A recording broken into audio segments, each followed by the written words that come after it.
Welcome to Tales from SYL Ranch Live, where everyone is entitled to my opinion, and I'm Bill Stone. Well, we have a very special episode of Tales from SYL Ranch because I have been monitoring the situation at the Million MAGA March, and also my pseudo-producer, Marshall Presnell, has also been monitoring it, and they've started civil war. Yes, that's right. The thing that I have been worrying about for some time, maybe the left starting, has now been started by the right. Near as I can tell from what reports we're receiving, the crowd, the angry mob, which is what they really should be called, the angry mob, has in fact breached the Capitol building. I'm hearing reports that there has been tear gas deployed inside. The imbeciles who are running our government went into recess and I believe have evacuated the building. If they haven't, they're standing around waiting to die. This is no longer a peaceful protest. This has turned into something, unsurprisingly, that I would have to call a civil war. So, this is a live stream. I may or may not get phone calls. I kind of doubt it under the circumstances, but I'm certainly happy to have you talk to me in chat, and I will answer each and every question in as much detail and as truthfully as I possibly can. The subject, of course, is what is going on with the Million MAGA March. Blazer 101, Antifa distressed as Trump supporters are making trouble. That is not the case. According to the streams that I'm watching on the ground and people calling in on various other inputs that I've got, that is simply not the case. The crowd has, in fact, breached the Capitol building. It is not simply the Antifa. It is the hundreds of thousands of people in that mob, angry mob, who have done this. It is totally and completely 100% predictable. This was going to happen because the fact is that they are going to certify those electors. And the fact that this mob was led by President Trump places him at some level of culpability. Let me get some of my inputs back up live here and click on a couple of others. I'm trying to get I have a bunch of different inputs that I'm trying to get here. Some of which are more useful than others and that I have to more or less watch and listen to the entire damned time. Let's see. But no. Trump supporters do not wear masks. Right now, I am looking at Jeff Mack on YouTube, and I can see that there are, in fact, unmasked Trump supporters inside the Capitol building right now. It is, in fact, the right. They are the ones who started the Civil War. It is not surprising to me that this occurred. You have an angry mob. Angry mobs are inherently unpredictable. They will turn on a dime and you have no idea which direction they were going. And in this case, the direction was obvious from the start.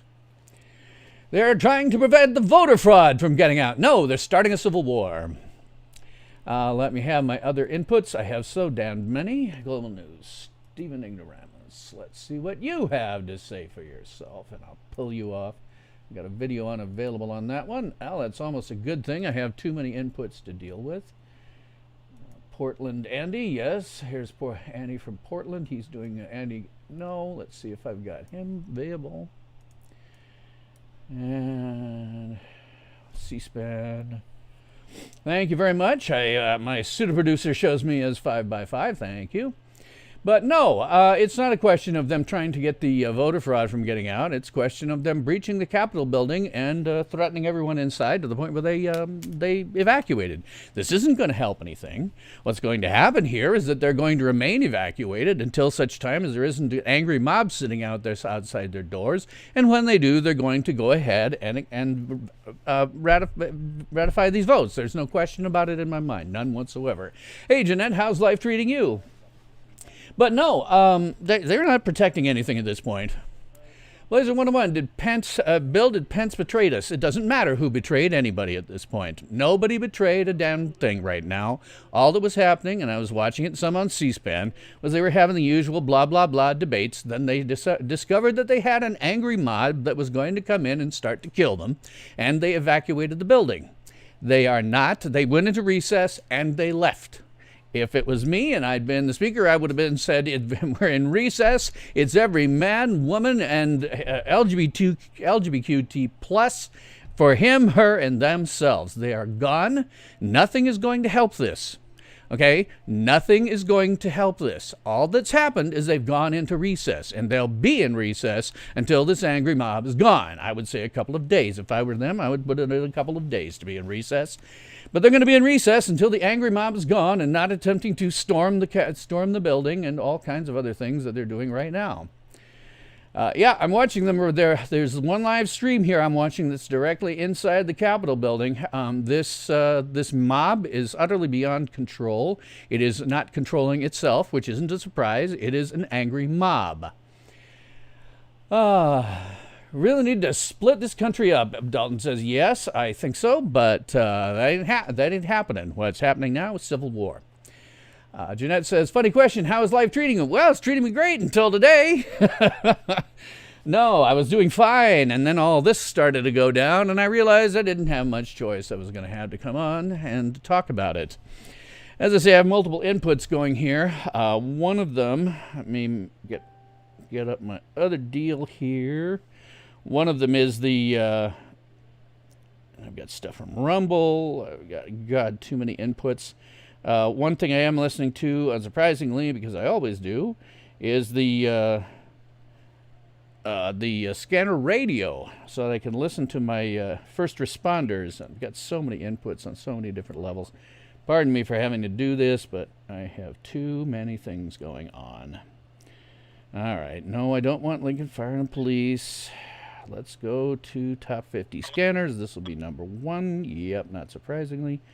Not hearing a whole lot of activity on the local police frequency. My guess is they've probably gone to some level of, encryption, as Marshall says. So I'm not hearing much on that. Blazer101 says there won't be a 10-day voter fraud investigation or something like that. No, there will not. There will not. What there will be now is simply a recess until the angry mob's gone, until they've decided to burn down the place or whatever they plan to do. Any congressman or senator caught right now, I assume, is a dead man. President 101 says that Ted Cruz was asking for. No, there won't be. There won't be. Look, in 2016, there were a bunch of Democrats that opposed the ratification of those votes. That went nowhere. This is not going to go anywhere. Okay, the reality is what's going to happen, whether you like it or not, is that these will be ratified at some point, whether it's today or whether it's 2 days from now when the mob has gone home. The reality of the situation is all of the Krakens that they have said they were going to let loose have not been let loose. They will never be let loose, and I don't think that Krakens existed in the first place.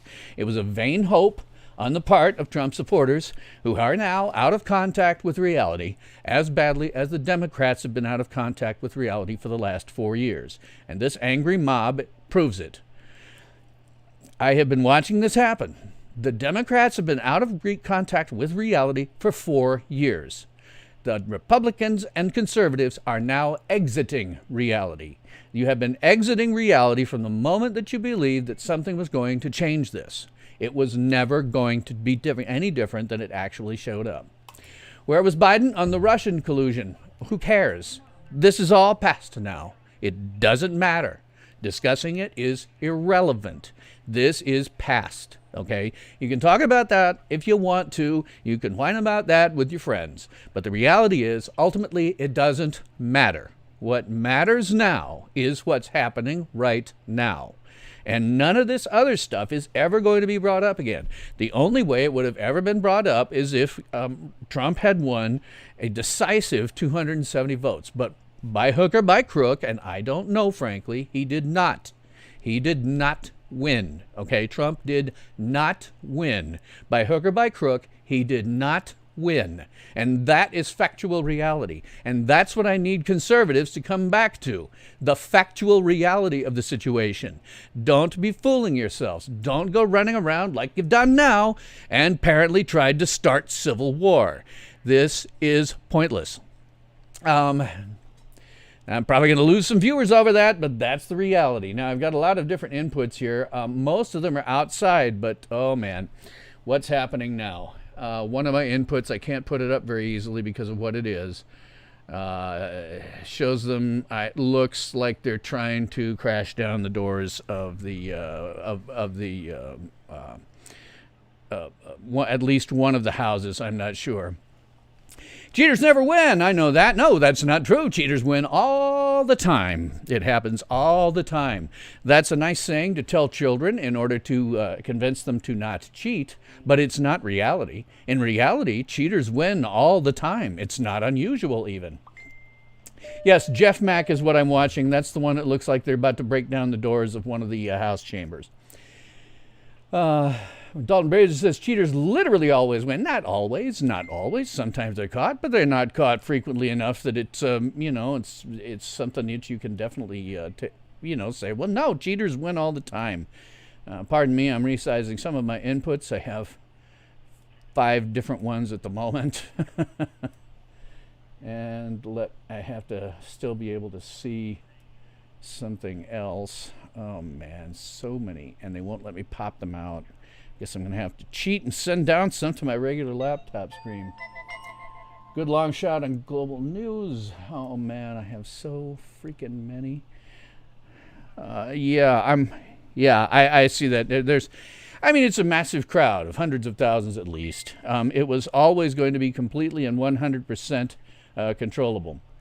The door that they're attempting to breach, is the entrance to the House floor where the joint session is being held. Of course, these schmucks don't know that they've already left. They went into recess and evac'd. They're not there anymore. They're gone. They're history. They're down in the archives, and they're all dusty.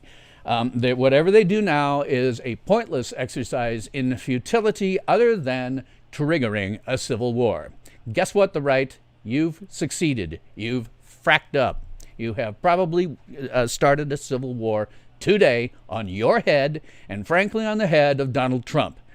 It's one thing to have a rally. It's another thing to have the president come and lead this giant angry mob to the steps of the Capitol building, where they did precisely what they thought, what one would think they would do. In fact, I don't think Trump is that stupid. I think he knew exactly what they'd do. My pseudo-producer is giving the suggestion that if any Congress critters were there, the protesters would be dead as a doornail. The ones in the front, maybe. The ones in the front. What they're not showing you on this is the ones in the back. The press is really not pointing their cameras to the giant mob in the back. The one in front is the tip of it, is the iceberg. I think you could conceivably shoot them, but there ain't enough bullets in the world for that crowd. Maybe if you started raining down on them with helicopter gunships or something.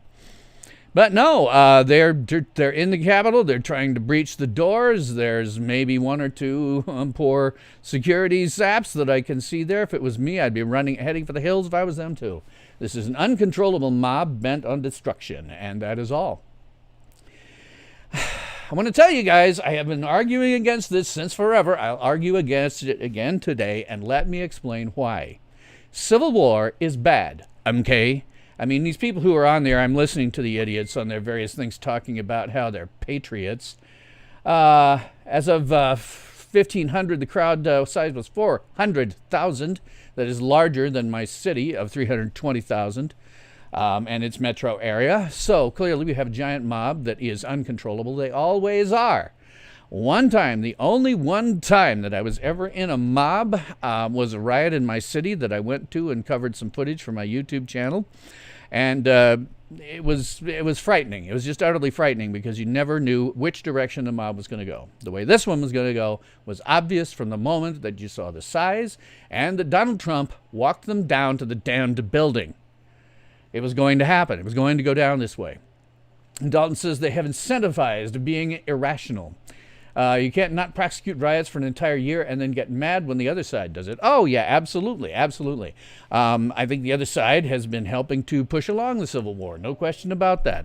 But this is the triggering event. They have never, as far as I know, have never stormed the Capitol and attempted to smash their way through into the House of Representatives. And what else would you be there for? What other purpose could you possibly have for breaking down the doors of that if you didn't know that they'd already gone into recess and fled? What would be the purpose of that? There's only one purpose: to kill them. That would be the only purpose of 400,000 people attempting to smash their way into the House of Representatives, would be to kill them. That was their intent, and that's what President Trump incited them to do. I have been supportive of Trump in many ways before, but there's no question in my mind that in this case, he incited this. If he'd not shown up to talk, if he'd not walked them straight to the fracking doors, this wouldn't be happening. This is his fault. Let's see. You want Pelosi's chocolate, of course? I'm not sure what that refers to. In any case, let me explain why this is a really, really, really bad idea, again, for the 40 millionth time on this channel. These idiots, and I can hear them on my various inputs, calling themselves patriots, do not comprehend the slightest idea of what they're getting into. Some of them may be like veterans, and so they understand the horrors that they're attempting to unleash, but most of them haven't the fracking clue. Oh, the reason why the 400,000 showed up, yeah, Pelosi's chocolate, that's what they were after, yeah. They're going to break into the House of Representatives and steal her chocolate, yeah. So here's why civil war is a bad idea, okay? It has nothing to do with bringing back your liberties, because a civil war will not do that. Here's the problem. The United States has indebted itself more than any other nation on the face of the earth. In fact, if you took all of the nation's debts for all of the nations throughout all of human history, you would not equal the present debt of the United States. It is totally unserviceable. It will never be repaid. And the only reason that the United States continues to stand is because other nations believe that we are stable. That, okay, we're kiting checks, but we're able to pay them off. Well, if we have a civil war, guess what those other nations are going to finally tumble to? That we are not stable and we will never pay it back. And any assets that they have in dollars will be dumped immediately, and the dollar will no longer be the world's reserve currency. This will cause a collapse of the dollar, followed by a collapse of government. In around there will be either a complete disruption of or collapse of the food supply chain, something about I can talk about in some detail as I'm a Nebraskan with family who are South Dakota cattle ranchers. With the disruption or complete collapse of the food supply chain comes the starvation of every single individual in every single city and town larger than only a few thousand that is not immediately adjacent to working agricultural land. They all starve. You starve. Hundreds of millions of people starve. That's what civil war is about now. You start this civil war and everybody dies. It's just that simple. It doesn't turn out the way you think it does. It turns out with corpses in the street, cannibalism, and God knows what else. Pestilence, disease. More than half, probably 3/4, maybe more, of the U.S. population dies of starvation. That's what happens in a civil war. We don't reset the freedom. That's fracking stupid. You die. Jeanette says, have to disagree. There are disruptions. They are there to disrupt, not kill. Two of them are saying they're looking for strands of hair from Pelosi. Sound like patriots to do? How the hell do they think they get strands of hair from Pelosi? That's nonsense. There are 400,000 people there to start an insurrection. There is no other purpose to it. And there is no other reason for Donald Trump to lead them straight to the doors. And no, they don't sound like patriots to me. They sound like short-minded idiots who do not understand that what they're doing is going to kill hundreds of millions of people in this country. That's where it ends. Starvation, death, pestilence, on a scale we've never seen before. That is on you, the right. You've done this. Sounds like witches to me, Marshall says. Yes, a witch hunt in the obvious sense of the word. You start the Civil War, it doesn't end up where you think it is, and I can't press that enough. If you start this civil war, it doesn't end up where you think it's going to. You don't get a reset with freedom. You get a collapse and starvation and death. That's where this goes. Is that what you want? Because that's what you're about to get. Idiots. And by the way, I am by no means a commentator who doesn't leave his opinions at the door. I try sometimes, but when you go off and you do something that's obviously fantastically stupid and you have no idea what the outcome of your actions is going to be, I'm going to get fracking excited. I'm going to probably end up using 4-letter words because I damn near did just then.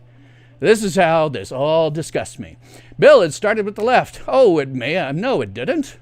I didn't see the left trying to broach the United States Capitol building. I didn't see them break in. I didn't see them getting into the Congress.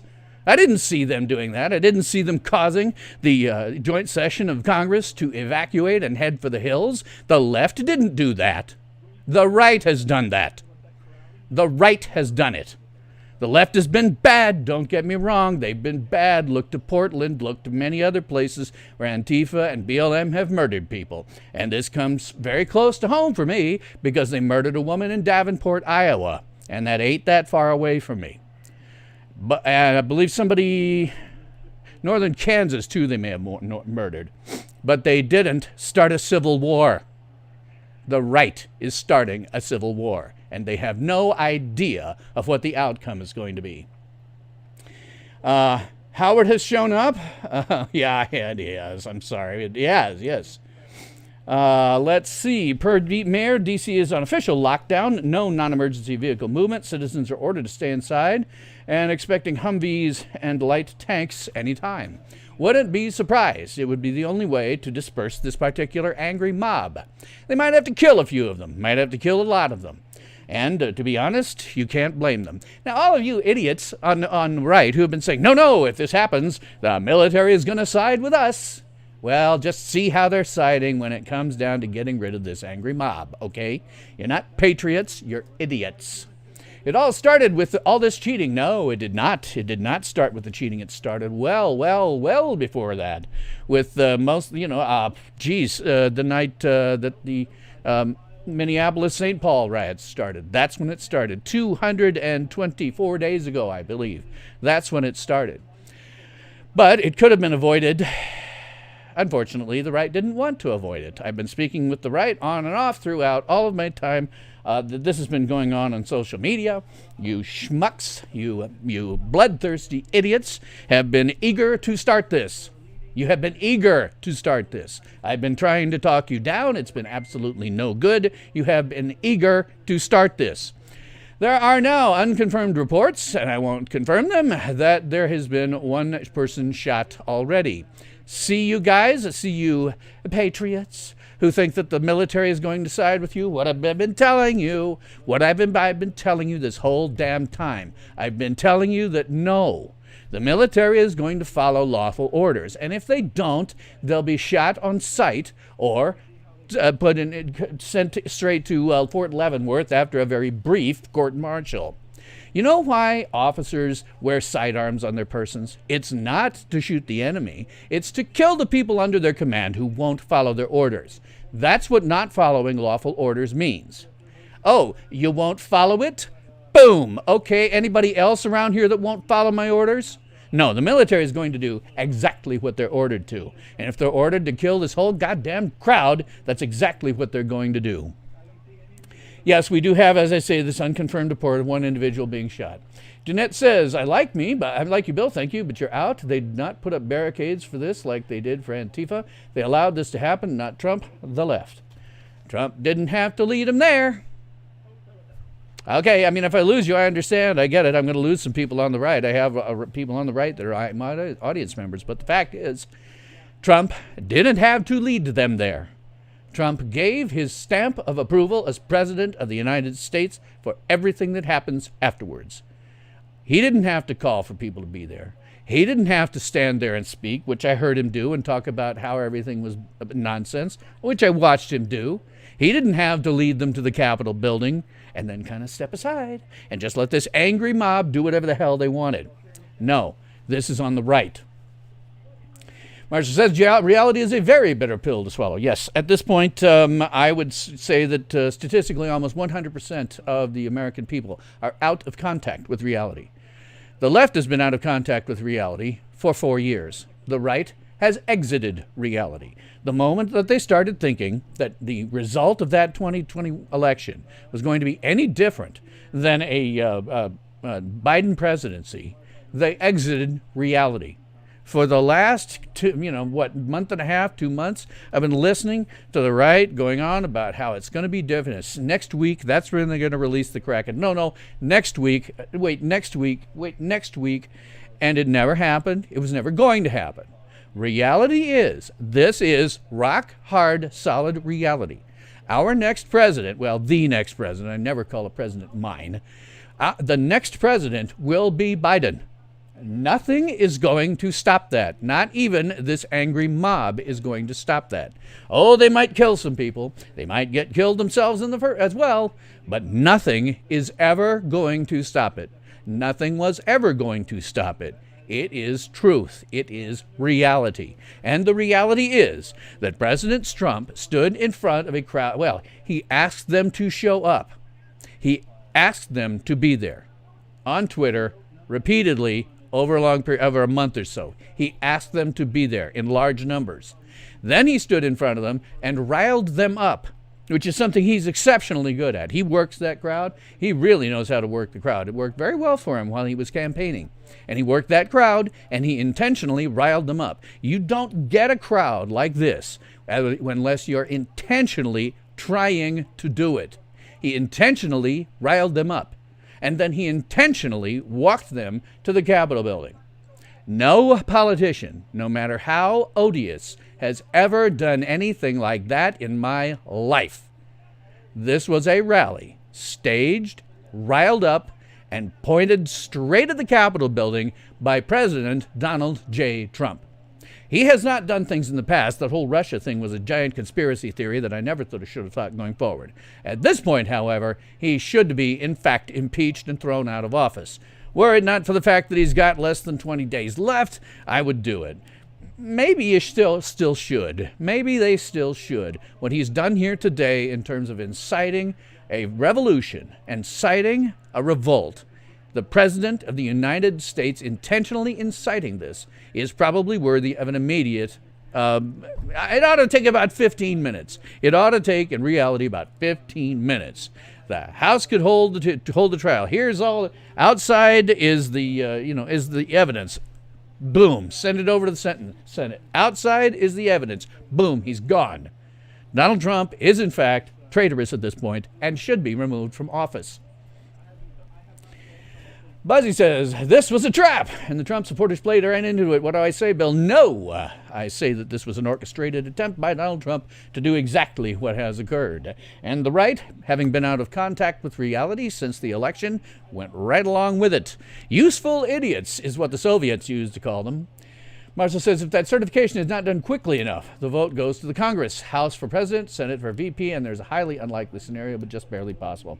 Well, I think, what they're probably going to do, and it's what I do, it's certainly what I do, is I would head for the hills, I would get on the nearest plane and go back to my district and hide in the furthest corners of it until this mob has gone home. And then go straight back to Congress, immediately vote on the certification, and be done with it. And then I would hold an impeachment hearing, and then I would have the House try it, and then I would have the Senate convict. And there's really no reason for them not to at this point. I have said repeatedly that I'm not one of those guys that comes down on Trump. The reason the right listens to me at all is that they believe that I've been on their side. This is something that happens to libertarians from time to time, about every 4 years. While we're busy criticizing a Democrat, the Republicans think we're on their side. And then we start criticizing a Republican, and the Democrats think we're on their side. Well, we were never on your side. Neither of you. Sometimes your interests happen to coincide with ours, that's all. We were never on your side. I have never been on the right's side. I have simply been in what I think is grounded factual reality. And the reality is that this is what we have. As one of the greatest things that ever came out of a good science fiction movie was Charlton Heston when he said, "You are here and it is now. You either grab onto that and hold it, or you might as well be dead." Well, guys, it is here. You are here and it is now. And this is reality that I'm bringing to you. Not some fantasy that right who call themselves patriots are talking about, not some fantasies that the left who are whining on about idiotic Russian interference is talking about. This is reality the way it is now, with 400,000 people on the steps of the Capitol building, incited by President Trump over a period of a couple of months, and then led there himself, personally by him. Stephen Brady, 1708. Hey, nice to see you. What is the end game for America, Bill? Split center or total collapse? The starvation of almost every man, woman, and child in the country. That's where this leads. Trump did not lead the protest. He said he'd do it, but went to the White House. Okay, sorry about that. Pseudo producer Marshall is telling me that I didn't catch that while I was watching all of this insanity unfold. He didn't lead them there. Said he was going to. They went by themselves. Sorry, he's still incited. This is still an incitement to insurrection. If anybody was going to invoke the Insurrection Act, it ought to be when Vice President Pence is put in office as president, and then he should do it with Trump. Let's see. Trump claims he'll lead March to the Capitol. Okay, I was just pseudo-producers giving me the thing here. I suspect if I was in Secret Service, people, I would not let him meet or lead anything. That gigantic a crowd is a giant security headache for Secret Service. I wouldn't have wanted him out in that crowd, period. But to go over the possible end game, Stephen, I talked about it a little bit earlier. The people who are in favor of this, the 400,000 angry mob who are now attempting to start civil war, they don't understand reality. Because they've been too pampered. They've spent their entire lives pampered. And so they assume that, okay, we're going to have a civil war and everything will be fine. Because I've heard them. I've seen them on social media. By God, they've been eager to have a civil war. They're just wait for the left to start something. Well, guess what, guys? You didn't wait. Anyway, they've been eager for it, and they don't understand the outcome of their actions because they're so pampered that they no longer have any connection with how things like their food gets to their table. Here is the ultimate thing here. Too dangerous, high probability for assassination. Marshall says, yeah, that's what I'm saying. You don't want the president out in a crowd like this, period. You just don't. Anyway, what they don't understand is the impact of their actions. Here's what happens. The United States has indebted itself more than any other nation in the history of the world. In fact, if you took the debt of every single nation in the world from the beginning of recorded history, and you added it up, it would not be as much debt as we now have. No nation has ever done this. Any that have come even fractionally close, and none have all experienced a currency collapse followed by a governmental collapse. There's no reason to think that the United States will be any different. Now, the only reason that the U.S. continues as it is, with the dollar as it is because all of the countries in the world assume that the United States is stable. The fact that we have an unserviceable debt that will never be paid off and is impossible to pay off, mathematically it's just simple. They let that slide because they think the U.S. is stable. If we start a civil war, it ain't stable no more, and it's obvious to anyone anywhere in the world. What'll happen then? They're going to dump any of their assets having to do with the dollar. The dollar will no longer be the world's reserve currency, and that will kill us. That is one of the major reasons that the United States survives, is that the dollar is the world's reserve currency. It is the petrodollar. It is the currency in which oil is traded. Stop that, we're done. We have a currency collapse. The dollar ends as it is right now. I mean, good God, it's worth almost nothing. But the dollar ends. The government ends as a consequence. And in between there, someplace, I don't know exactly where it falls, you have a massive disruption or a complete collapse of the food supply chain. On that one, I can talk about in some detail. Happy to if you want me to, exactly how and why it could collapse. But you have a collapse of that, and within 3 days, everyone in every major city and town starts to starve. And there will be no food ever coming ever again. The whole thing will have collapsed. That means that a vast majority of the 320 million people in this country will die. In my estimation, the only survivors would be those in small localities of a few thousand, perhaps, who are immediately adjacent to working agricultural land. And that's simply because they can trade their labor to work the land that the people who own it can no longer afford to tend. Some of these people have tracts of land that are larger than either the New York City or Los Angeles metropolitan areas. They do it through advanced science and large, heavy equipment. Collapse the food supply chain, you've collapsed things like access to fuel. Without fuel, they can no longer tend those massive tracts of land, and so you can trade food for working the land that these guys can no longer do. This leads to mass starvation, death, pestilence, and horror. It's just that simple. And it ain't just us. My part of the country helps feed 1 billion people worldwide. That's what the United States feeds, 1 billion people. So that's where this ends. It ends in massive death. Almost certainly anyone watching me is going to die. It's very probable that I will die, although I do have a bug-out plan that includes heading to the hills to my family ranch land. There's a piece of it that's still in the family, thank goodness. It's nice and isolated, so, and there's deer to eat. So, we'll probably survive while everybody else is out there dying of famine, pestilence, etc., etc.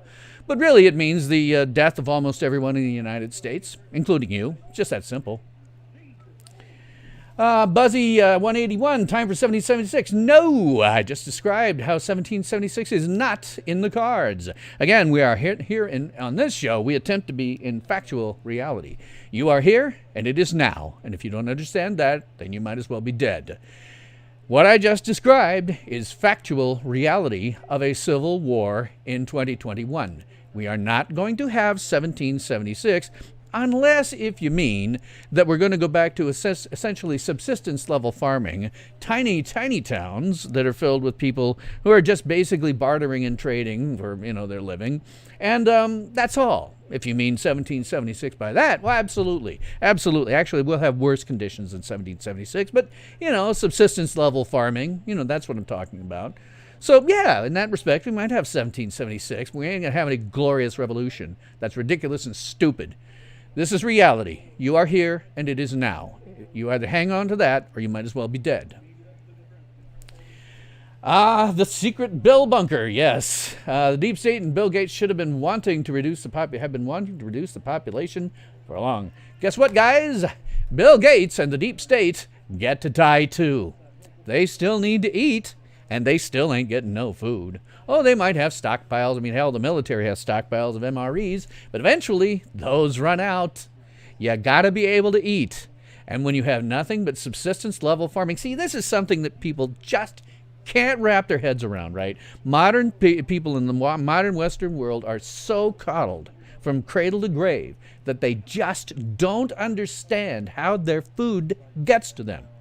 You collapse the food supply chain, and you all die. It's not something simple where, Gates and all these other people, oh, this is their giant plan all along. No, it's not the giant plan. I don't know if they're stupid, but they get to die along with anybody. You think Bill Gates is going to be able to go out and subsistence level farm? You think he's even near somewhere that allows subsistence level farming? What do you think? He's going to go off and sit in a bunker and, eat air? Because that's what he gets, is air.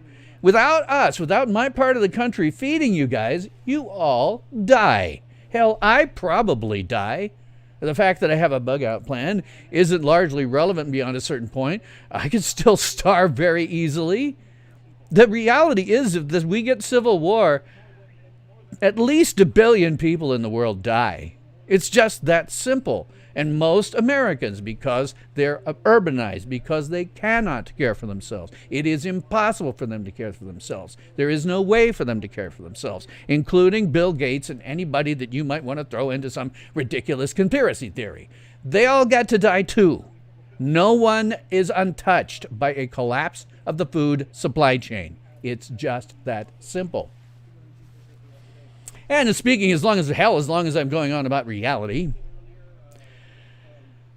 99.9% of all of the stupid conspiracy theories that are peddled by the right, actually I should say conspiracy hypotheses, because they don't rise to the level of a scientific theory, all of the stupid conspiracy hypotheses are nonsense, rubbish, bullshit, and gibberish.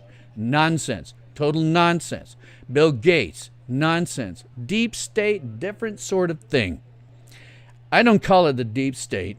I just call it the entrenched individuals there in Washington. There's no deep state per se. There's just a lot of people who are power mad, sociopathic narcissists fighting constantly to maintain as much and acquire as much personal power for as long as they possibly can. That's what the deep state actually is. It's not some organized thing where people are sitting in smoke-filled back rooms saying, okay, what are we going to do now to cause the proletariat to do their stupid stuff and be serfs for us? No, they're not doing that. In fact, most of these people don't have any farther, ability to look out into the future, maybe more than a couple of years, their next election. That's what they look at. They're not really capable of doing any kind of long-term planning. Illuminati? Nonsense. The Illuminati is nonsense, complete 100% nonsense. If you talk to any historian, they can tell you exactly where that originated, and it's nonsense. The eye inside the triangle, nonsense. That was something that has a totally different meaning historically, and that's why it appears on the dollar. It's nonsense. The Masons, the Freemasons, nonsense. Utter and complete nonsense. If you look at the history of it, not the paranoia of it, it's nonsense. All of these conspiracy theories that have been going up all of my damned life are nonsense. The reality is you are here and it is now, and you either hang on to that or you might as well be dead. Call it the New World Order. No. The whole notion of a New World Order is nonsense. It is a conspiracy theory that I have been hearing now for 25 years, and never, not once, has it ever come to pass. Not once, ever, in 25 plus years. It's probably been going on longer than that. It's just that I wasn't aware of it really in my conscious memory until about 25 years ago. There is no New World Order, and there never will be. World government is totally unimplementable. Totally unimplementable. It is an impossible pipe dream. There will never, ever be a global government. It will never happen. It is unimplementable. I could explain why, but it should be obvious. It is unimplementable. Anyone who believes that we're going to have a new world order is hanging on to a conspiracy theory with no basis whatsoever in reality. It's nonsense. All of the conspiracy theories that I have ever heard from people on the right, and by God, I know I'm going to lose you, are nonsense. You are operating beyond reality. You have lost contact with reality. If you believe any of them, you have lost contact with reality. You have lost contact, people on the right, you have lost contact with reality. I need you to come back here. It is here, and it is now. You either hang on to that or you might as well be dead. Dalton says, 2021 bill is great. I'm great on this particular subject because, by God, I've been waiting for it to show up, unfortunately. Been hoping it hasn't. And I've been saying so over and over in my videos, but here we are with people storming the Capitol building, 400,000 people, a complete lockdown in D.C. Already had the National Guard called out last night, probably going to pull in some additional interesting technology to disperse these 400,000 people who were incited by the President of the United States. And what's going down now is so damn predictable. Been watching it all morning before I finally decided to come on. It's totally predictable. Stephen Brady, 1701, it's okay, Bill, in 2063, the Vulcans will come and set us straight. Oh, if only. Oh, God, if only. No, that's another thing. I mean, a lot of people are looking for things to come out, in terms of, how can we be saved? It's cool to think about Star Trek and all that, and I'm a big Star Trek fan, which is why he brings it up. But that ain't happening. You want to know about aliens? There ain't none we've been seeing on Earth. There ain't none. If you believe that there are, you're believing in a ludicrous conspiracy theory. There ain't none. The reality is that the limitations of the speed of light and distance make interstellar travel in our part of the galaxy virtually untenable. If you live in the center of the galaxy, where the stars are relatively close together, maybe. But then, of course, you have to deal with an enormous amount of radiation, and it's hard to tell whether life could even evolve under those circumstances. But out here, in the outer eastern rim of an irrelevant part of the galaxy, hell, our nearest neighbor is hundreds of thousands of miles away at any speed that we could ever attain. No, there ain't no aliens floating around. Just ain't happening. just ain't happening. All a giant conspiracy theory. Martha says Bozeman, Montana may look how it did in the movie by then. Yeah, maybe. Flipsicle 1122. My guy, your opinion is worth almost as much as that couch. Okay. Yeah, feel free to be out of contact with reality. Almost 100% of the country now is. The left has been out of contact with reality for 4 years, and the right has now exited reality. This is what we get when nobody is sane. In terms of how long, I saw somebody ask about how long a civil war would be. Depends. Not too long. It depends when the food supply chain collapses. What happens a lot of times with this sort of thing, when you have a complete devaluation of your currency, which is imminent if you have a civil war, with a complete devaluation of your currency, it can go down very quickly. It happened to the Soviet Union. That's how the Soviet Union actually fell. President Reagan engaged them in a spending war, betting that the United States could still have an economy while spending like mad for the military. And he was right. The Soviets couldn't keep up. And they went under in a very short period of time. I mean, really quickly. So this stuff can go down very, very fast. We don't know. We've never seen this before. What we've never seen, never in the history of mankind, have we seen the conditions as we do now in the United States. We've never seen it. The debt that we've incurred is totally unprecedented throughout the entire history of the world. I always look to history to guide me as to what might happen with future events. And in history, no nation has ever significantly indebted itself without having a currency collapse followed by a governmental collapse. The difference was when those things tended to occur, the populace was largely rural, and so food wasn't an issue. Today, we have a situation in which the economics are totally unprecedented. We've never seen this anywhere in the world ever. And our populace is largely urban and dependent on a small number of people for their food. Collapse the dollar, you collapse the food supply chain. All those people in cities and towns, over about a couple of 3,000 that aren't immediately adjacent to agricultural land, all get to starve to death. How long this takes, I don't know. The starvation, I can tell you that I've gone without food for periods as long as a week. Ain't fun. About day, you start to get sick. About day 4, you start to think that going out and killing rabbits and squirrels in your front yard and skinning them and eating them is a really good idea. And I'm not quite sure what happens much longer after that. Fortunately, I've never had to go that long. But certainly you're going to have a lot of screaming and crying babies, have a lot of screaming and crying children long before it really starts to get to them. They'll start to really go, physically inside of a month. Hopefully they'll have potable water. If not, they get to die in 3 or 4 days. But obviously in a city like where I lived in Chicagoland, a city of 9.7 million is the metro area, I think. Obviously you're going to have, food riots, almost certainly cannibalism.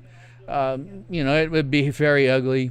Some of those people would be trying to flee, clogging up anything leaving the city. Frankly, if it was me at that point, if I was, living in, say, Iowa, and I started seeing people starting to flee Chicagoland, in order to avoid being completely overrun by them, I would bomb the bridges over the Mississippi River, just destroy them outright, to keep them from getting any farther than the Illinois border. The last thing you want is that many people rampaging everywhere. You want to stop them, so bomb everything, sink anything that might be capable, like a ferry, capable of crossing the river. Stop them at the river, because crossing the Missouri River is an interesting trick. It's big. Let's see. We're now in the twilight zone. Well, kinda, yeah. Texas should break away from the United States while they can. Not just Texas. If we really wanted to solve this problem, I have a video about it, how you would break up the United States. And I think you'd break it up mostly along economic and other lines. The other thing you'd want to do is to, as much as possible, isolate the major metropolitan areas. So like Southern California and the cities there, you would isolate them off into their own country.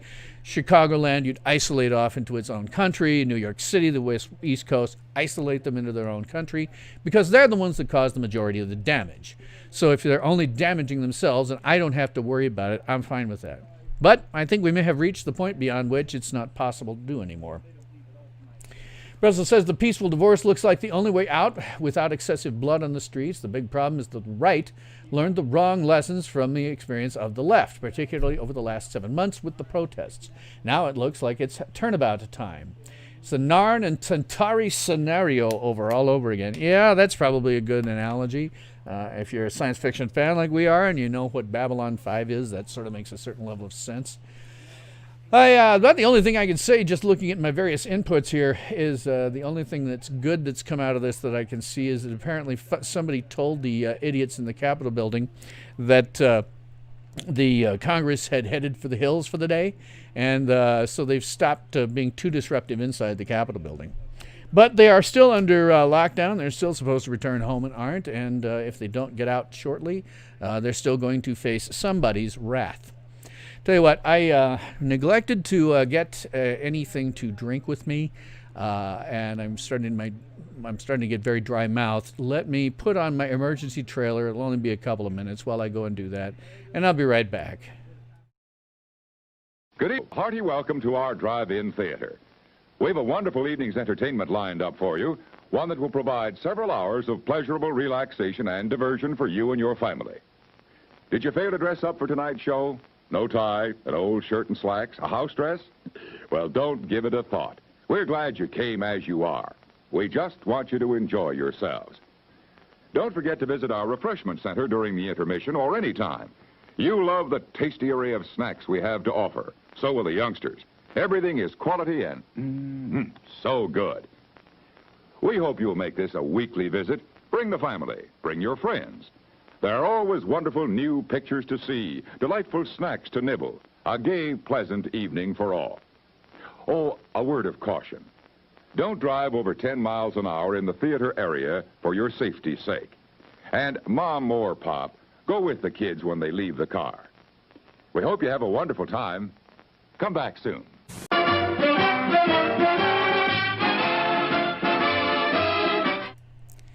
Welcome back to this very special episode of Tales from SYL Ranch Live, where everyone is entitled to my opinion, and I'm Bill Stone. Okay. Oh, man, just looking at my various inputs at the moment, it's certainly, there's an interesting set of inputs. I finally got a look back in part of the crowd there, because one thing I can't tell for sure. Let me up the size of one.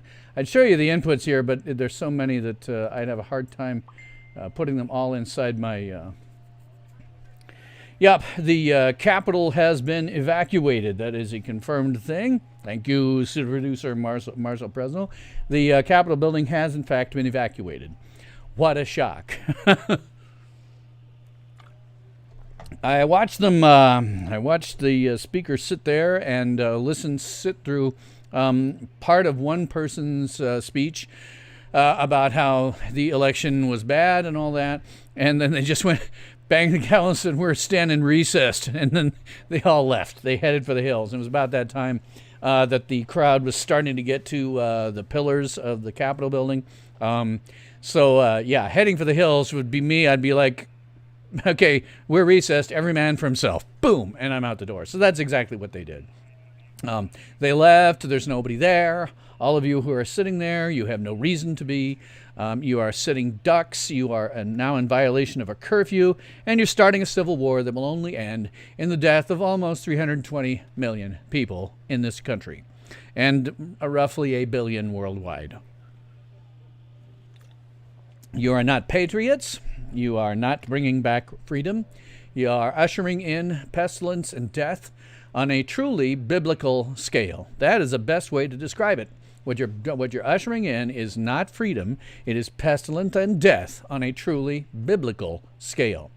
You know, I think if you went to the Bible and you looked, aside from Noah, the flood, you know, that would have killed almost everyone in the entire world. But aside from even then, I'm not sure that the population of the world then was smaller than what you're going to kill with food shortages. Half a sec. I'm going to have to put on my emergency trailer again momentarily. Hang on. I get the emergency trailer. Can I give that to you after I'm done? All right, hang on. I got to give you my emergency trailer while I put this, while I deal with some personal stuff here. If I can find the damn thing. I have so many cards. Emergency trailer. I'll be back momentarily. Good evening, folks, and a hearty welcome to our drive-in theater. We have a wonderful evening's entertainment lined up for you, one that will provide several hours of pleasurable relaxation and diversion for you and your family. Did you fail to dress up for tonight's show? No tie, an old shirt and slacks, a house dress? Well, don't give it a thought. We're glad you came as you are. We just want you to enjoy yourselves. Don't forget to visit our refreshment center during the intermission or any time. You love the tasty array of snacks we have to offer. So will the youngsters. Everything is quality and so good. We hope you'll make this a weekly visit. Bring the family. Bring your friends. There are always wonderful new pictures to see, delightful snacks to nibble, a gay, pleasant evening for all. Oh, a word of caution.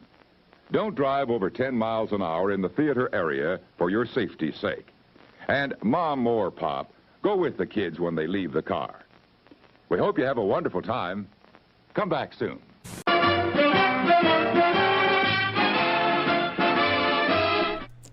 All right, sorry about that. Had a thing come up I had to deal with very briefly there, so... okay, shots are being reported by as having occurred inside the local Capitol building. A woman was shot inside the Capitol and seriously injured, sources tell ABC News. It's unclear what led to the shooting or if law enforcement were involved. Images had showed weapons with officers' weapons drawn. A source familiar with the situation said D.C. Fire EMS are transporting a woman in critical condition to a local hospital, and that's currently from ABC News locally there in D.C. So we have looks like at least one person who's been shot. We don't maybe by police. The problem with those stories always is they use uncited sources, and so it's impossible to really, guess how accurate some of that stuff is. Plus, whenever there's a breaking story, they have a tendency to sensationalize in order to, get more clicks, get more views. I think we could probably safely say that someone was shot. Might have been the police. Certainly makes sense. If someone had breached the building, I would have breached the Congress. I would have, if I was assigned to guard it, I'd have shot them. I think that's appropriate. You get in there, you get shot. It is here and it is now. You are here and it is now.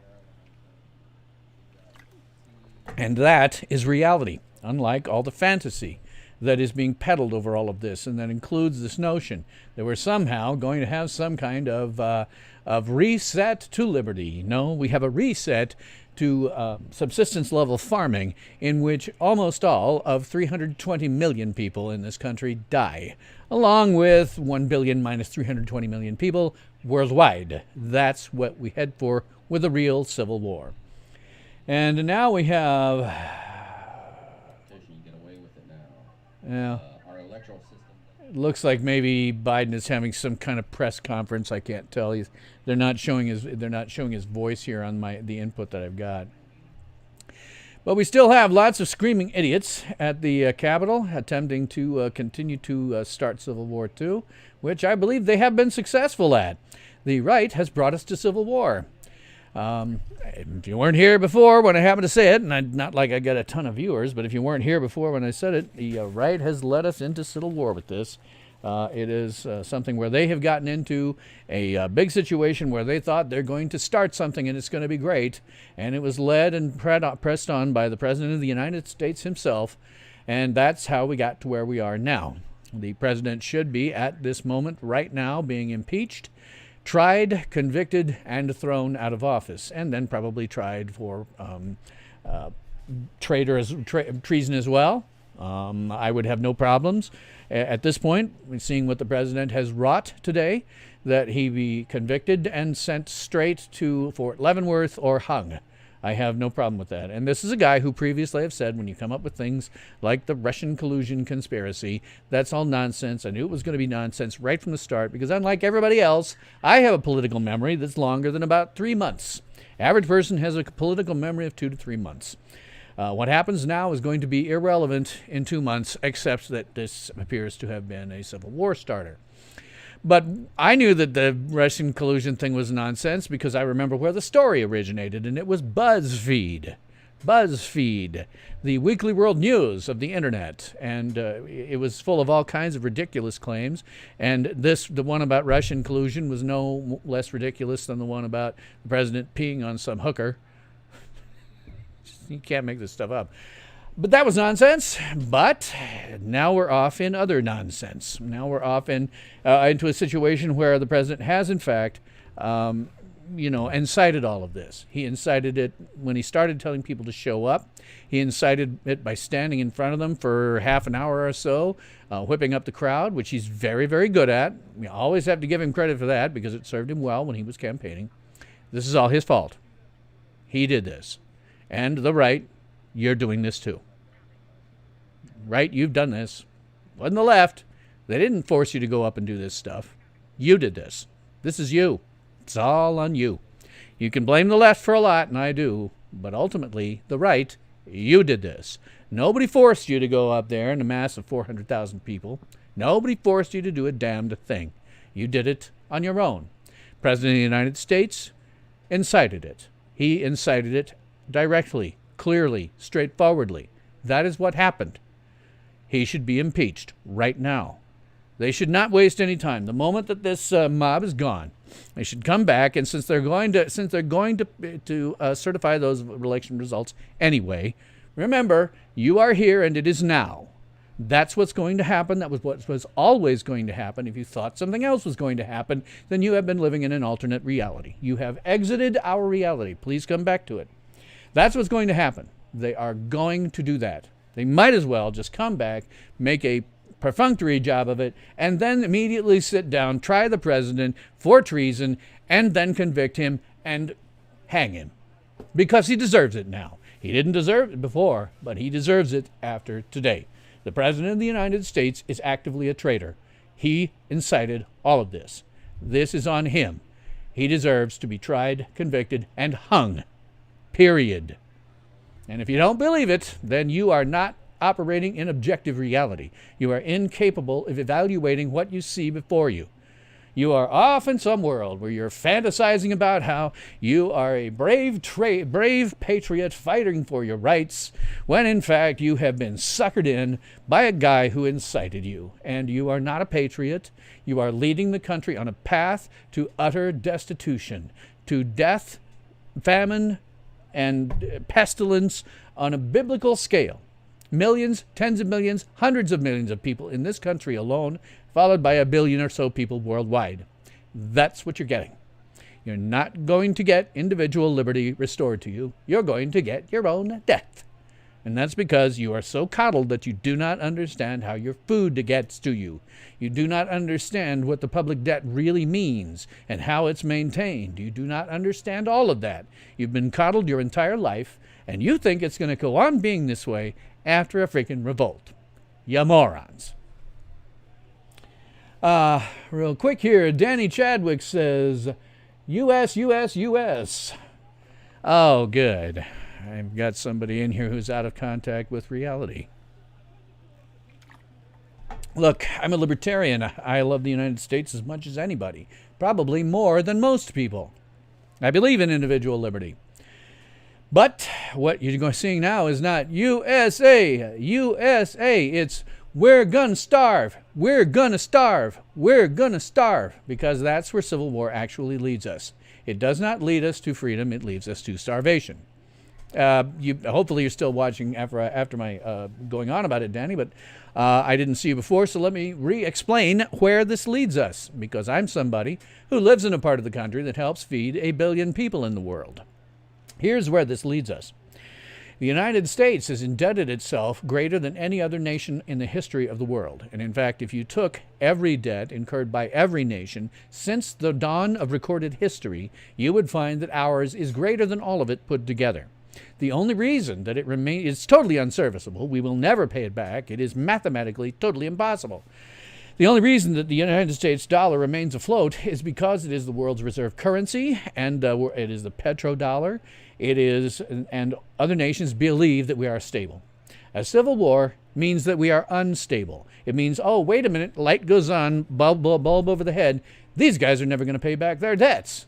And then they start dumping any assets overseas that have to do with the dollar. They ditch the dollar as a reserve currency. The oil is no longer traded in the dollar, and that is just plain death. That petrodollar keeps the dollar afloat. It's death. When the dollar dies, somewhere in between all of this nonsense, you get a disruption or complete collapse of the food supply chain. Because it's not like your grocery store has any more than 3 days worth of food. And in the food supply chain, this is something I'm familiar with. I live in Nebraska. I'm an urbanite here, but I live in Nebraska and I have family that's been in cattle ranching for generations. And I know that there are multiple stops along the way from getting from a cow to a steak in your grocery store. There are a whole bunch of stops along the way. Collapse that. Over here, where you want your cow, where you want your steak, ain't going to be there no more because the cow ain't moving. The cow is over at the far end. And by the way, you've also probably just killed, anything like large ranching or farming in the United States. Collapse the food supply chain, and what are you left with?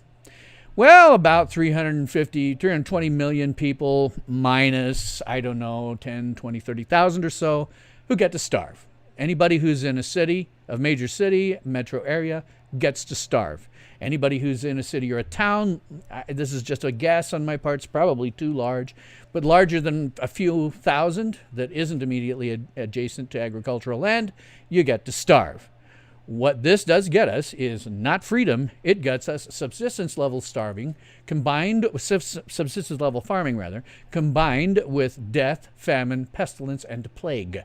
On a biblical scale, it literally is biblical how many people would die. 320-ish million in the United States, and overall 1 billion worldwide, because that's how many people that my part of the country actually feeds. That's where we're actually at. I hope I didn't miss somebody there, but that's where we're actually at right now. One of the few things you can take away from movies and say that it's good for reality is something that Charlton Heston said in Planet of the Apes, which is this: you are here, and it is now. You either grab onto that and hold on to it, or you might as well be dead. Well, you are here. It is now. This is what is happening. Your fantasies about being a patriot, bringing back freedom, are simply that, fantasies. You are actually ushering in famine, pestilence, death, and plague on a biblical scale. And I've heard them on social media too. I'm not on the right. I have seemed like it for the last several years because there's been so much nonsense been spewed out by the media propaganda and big tech propaganda complexes that I have found myself occasionally defending President Trump when it seemed appropriate. I've never been on the right side. I have never been on the right side. I am a libertarian. I am never on either of these two idiots' side. It only seems like that from time to time, because our interests happen to intersect. But I am not on your side. I have never been on your side. I know it probably loses me some people on the right, but that's the case. Libertarians are never on your side. It's just that sometimes our interests intersect yours. Sometimes our interests intersect people on the left. Although, the last 4 years, with them having completely exited reality entirely, that's happening less and less and less. It's more frequent that my interests intersect those on the right. But don't mistake that for me being on the right, because I'm not. I am firmly in the camp of actual individual liberty. But, and the right obviously isn't. But I'm actually on that side. The fact that you think I am is just because I've been, saying what they've been saying about Trump is idiotic. It's stupid. It was never accurate. It was never going to be accurate. But that doesn't mean that I can't look at the way we are now. You are here. It is now. And you are in the video. You're in the middle of an insurrection that was directly inflamed and produced by President Trump. He called for this for months. He riled up the crowd today in the Ellipse where he was. He riled up the crowd, and they started heading down towards the Capitol building. In fact, he said he was going to lead them there. Well, clearly, he has clearly incited this revolt. He has incited it. He is due now for an immediate impeachment, trial, conviction, and hanging, in that order. Let's see what else I've got going on here, because I've got another couple of dings that came in on me on Messenger and whatnot. Oh, good. And now the left is coming back. Woman shot in Congress on lockdown as explosive device found at the RNC headquarters. Let me read the story as it was pasted into me by my wonderful pseudo-producer, Marshall Presnell. Quote, an explosive device was discovered at the headquarters of the Republican National Committee in Washington, D.C., and a suspicious package was found at the Democratic National Committee, according to reports. Officials say that the device at the RNC was a pipe bomb and was destroyed by the bomb squad, says the New York Times. The package at the DNC had reportedly not yet been identified, but the building was also evacuated. And this goes along with the woman who was shot and Congress being on lockdown.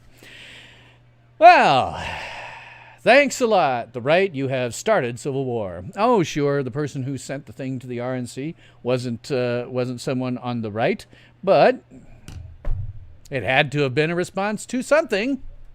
I wonder what that something could be. Oh, I know. It's the 400,000 people who went to Washington with the intent of, obviously, revolt. Period. Just dumb. Stupid producer. Oh, no. It's a pseudo-producer, Marshall. That's what I was saying. Pseudo-producer, Marshall. That's what I was saying. Danny Chadwick says, I don't see any black flag waving communists. I see American flags being waved. Yes. Sorry, guys. You guys on the right, this one's on you. And I know you've been wanting to do it. I watched it for months. I've engaged some of you on social media. I've tried to talk sense to you. It hasn't made the slightest bit of difference. All of you are thinking, yeah, okay, just waiting for the Democrats to start, just waiting for the left to start something. As soon as they start something, we'll fight back. I'm like, you idiots have no idea neither the adversary you face nor the consequences of your actions. You are coddled first world doofuses who do not have the slightest idea about how the world works. Just none. I tell you, you want to know, what gives you a good grounding in reality and how the world works?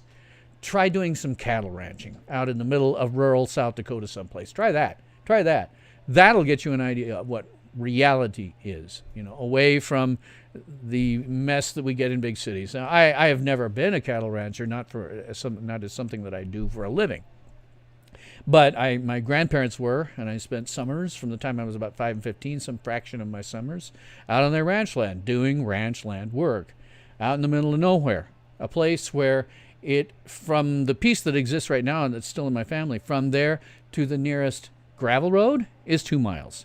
From there to its ruts. From there to the gravel road is ruts. From the gravel road to the paved road is another 45 miles. And then it's another 10 miles or so into the small town of Wall, South Dakota, which you may have heard of. It's a big tourist trap, but the rest of the time it's just a little tiny sleepy town. It's of less than 1,000, I think. Less than 1,000 permanent population. The nearest city is Rapid City. I think that's up to about 50,000. That's another half an hour away, or hour or so away on the interstate. But you're out there in the middle of nowhere. Everything that happens out there is up to you. If something needs to be done, either you do it or it doesn't get done. And sometimes it's tasks that need to be done so that you can literally survive. That will give you a good grounding in reality. But if you've grown up, as a person in the Western world, living in a large major metro area, you don't know how the world works. You only know how your little piece of it works. You don't know how you get your food. Well, I do. So I know what will happen if we have an actual civil war. Yep, Danny Chadwick, liberty lover like me, awesome. I wasn't saying you were on the right. I'm talking more generally to people on the right whom I've been talking with off and on. No Gates, let's talk, sir. Did they really think this would have been over on November 3rd? They've not been paying attention, playing the game on the right. Like to talk politics with me someday? Sure, I'd be happy to. It's half of what I do or more on this show. I have my foot I would really rather be talking about science fiction and stuff. But unfortunately, there is no escaping the woke, and they can't let you even talk about something like that without getting involved in politics. So I do at least half of or more, probably 2/3 of my content is politics. But being over on November 3rd, any other year it would have been. Unfortunately, this time we had President Trump. And Trump has been divisive from day one. He's bombastic from day one. He's what the people on the right wanted, but unfortunately it led precisely to where we are today, which is he's made a lot of claims about voter fraud and stuff like that. Oh, crap, I can't talk about that. I'd be really careful if I talk about certain subjects. YouTube halts my stream. One time they actually halted and deleted it. Another time they paused it while I talked about that virus of unknown origin and undisclosed virus of unknown origin by name. So I have to be careful about that. But in this particular case, Trump incited what's going on right now. He incited 400,000 people to show up. He incited exactly what's happening. He riled them up for, half hour, 45 minutes. He incited this. It's up to him. It's his fault. Any other president, and this would have been over on November 3rd. But because of Trump, it wasn't. And because of him, we probably have a civil war on our hands now. Police are clearing the Capitol. I'm seeing that from my various inputs. They're pushing back. The crowd, oddly enough, the largest, my inputs are showing that the largest body of the crowd, thank goodness, the largest body of the crowd that was behind the Capitol building, right? I guess they were showing the front of the Capitol building, so you're looking at it like this. And there are a bunch of people hanging around that, but behind them used to be 400,000 people, and most of those seem to have dispersed. I don't know if that's a good thing, because it means they've dispersed throughout the damn city or, nearby. Can't drink with the cap on.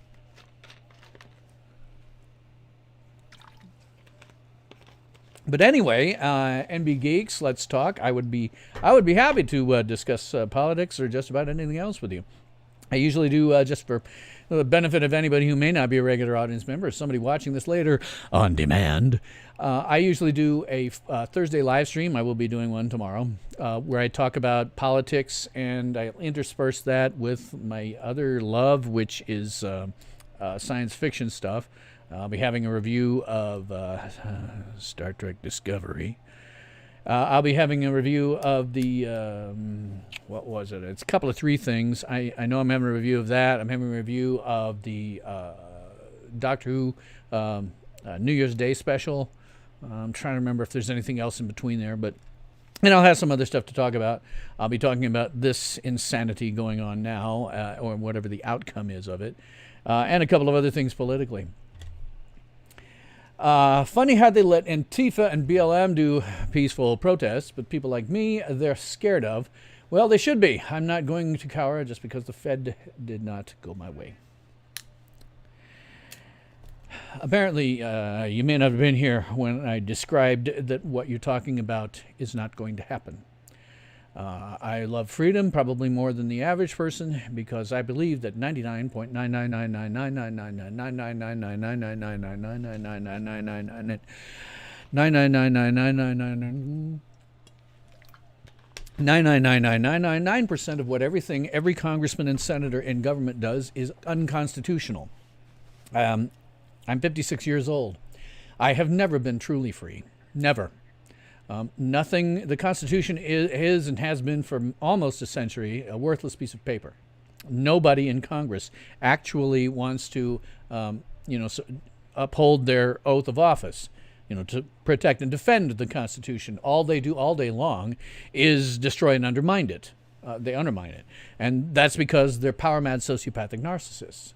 Every one of them, no exceptions. Every single congressman, senator, president, their hangers-on, their lackeys, their staffs are all power-mad sociopathic narcissists. What they do all the time is try to get more power as much as they possibly can. So that's the sort of thing I want to see, is a return to an actual constitutional republic, but I don't expect it to happen. That would be a foolish expectation on my part. You are here, and it is now, and that is a foolish expectation at this stage of the game. We haven't had a constitutional republic since Abraham Lincoln. When you get into peaceful protests versus being scared of you, A revolt will not turn out the way that you want. I've said it twice before already on this. I'll say it again. Revolt will not turn out the way you want. Civil war will not turn out the way you want. It's real simple why. The United States has indebted itself more than any other nation in the history of the world. If you took all of the debt incurred by every nation from the recorded history of time until present, you would discover that the United States debt is much larger. It is not serviceable. It will never be paid off. The only reason that the dollar survives is because it is the world's reserve currency, and it is the petrodollar, the currency in which oil is traded. Essentially, the U.S. dollar is backed by oil. Now, the reason that it remains that way is because all the other countries in the world look at the U.S. and say, well, there's a stable company. Sure, a country. They may never pay off their debt, but they're stable. We can count on them. Well, the Civil War means you can't count on us anymore, which means that they're going to dump assets relating to the dollar, which means the dollar will no longer be the reserve currency. It will no longer be the petrodollar. We will have nothing backing it. We will then experience a currency collapse followed by governmental collapse. And somewhere in there, we will also, as a result of the currency collapse, or simply because of the activities of a civil war, we will have a massive disruption, if not a complete collapse, of the food supply chain. That means that everyone in every major city is going to starve to death. All of their suburbs are going to starve to death. Any city over, just this is a ballpark on my part, I don't know, any city over, say, 4,000 or so people that is not immediately adjacent to agricultural land will starve and die. That's what your civil war will bring you. That's what being a patriot, as defined by these schmucks, will bring you. Death, starvation, pestilence on a biblical scale, truly biblical scale. You could look. I'm not a Christian, by the way. I'm an atheist. But if you look at the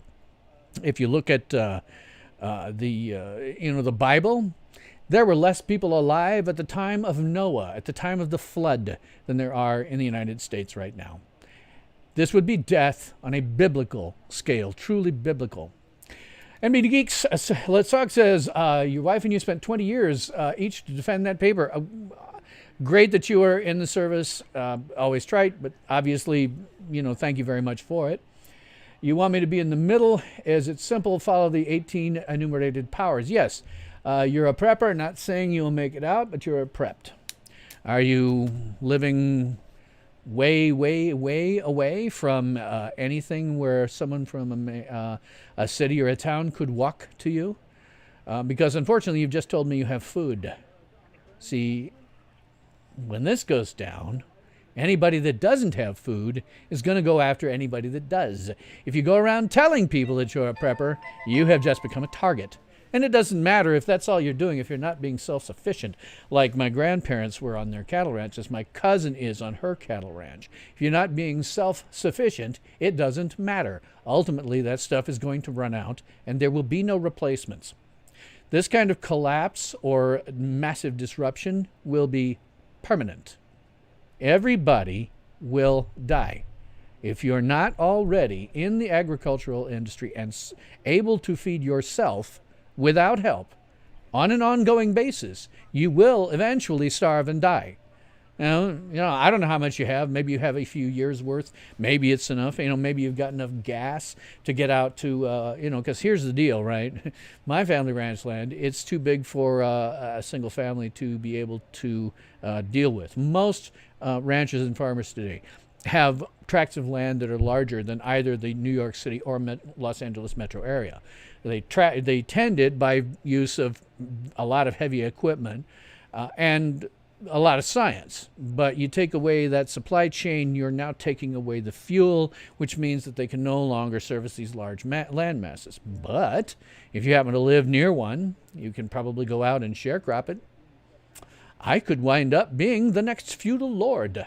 If you don't have that kind of land, you're going to wind up being the next feudal serf. Sorry, you do not know where you live, or you don't want to tell me. Well, if you don't want to tell me, that's perfectly understandable. I wouldn't tell anybody. Well, okay. If I had anything in my immediate area that I cared about, aside from the guns that I've got, that I expect to use to shoot my way out. But if I didn't have a bug-out plan and some level of preparedness for that and was not relying on having food in the house, then I probably would care if people knew where I am. As it is, I don't care. I'm in Lincoln, Nebraska. But not giving out where you are makes perfect sense, particularly if you're a prepper. You should never tell anyone that you're a prepper. It just paints a giant target on your back.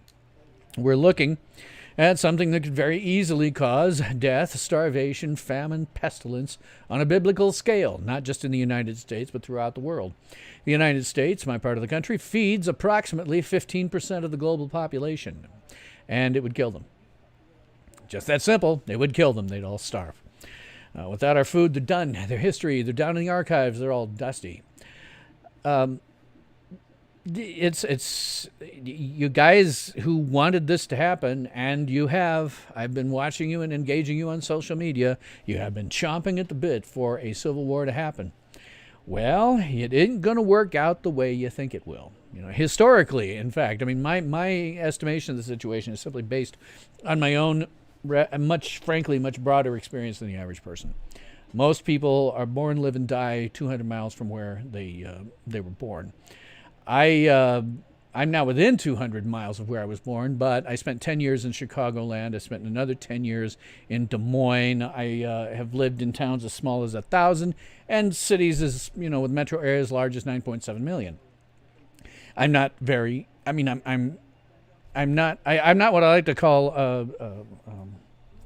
what am I trying to think of the words, blanking on it now, provincial. Most people are very provincial. They think that everybody lives and works exactly the same way that they do, when in reality, your way of living and working is very, very different. If you're say you're in Chicago, right? Your way of living and working is radically different than that of my cousin who lives and works on a cattle ranch in South Dakota, right? But I know this because I've seen it. I don't make assumptions. I'm sure that a coal miner, I don't know anything about how they live, but I know that I don't know. I'm not looking at my own life and saying, oh, they must be just like me. No, their way of living has got to be radically different. And the only thing I can say is I know that I don't know. Most people make the assumption that their own myopic view of the world is exactly the way that other people live, and that's just not true. And it's why centralized government never works. It's why the conspiracy theories surrounding a world government, a new world order, it can't work. It's not implementable. You cannot govern, 7 billion people, each of whom have radically different ways of living, with a single set of laws to cover them all.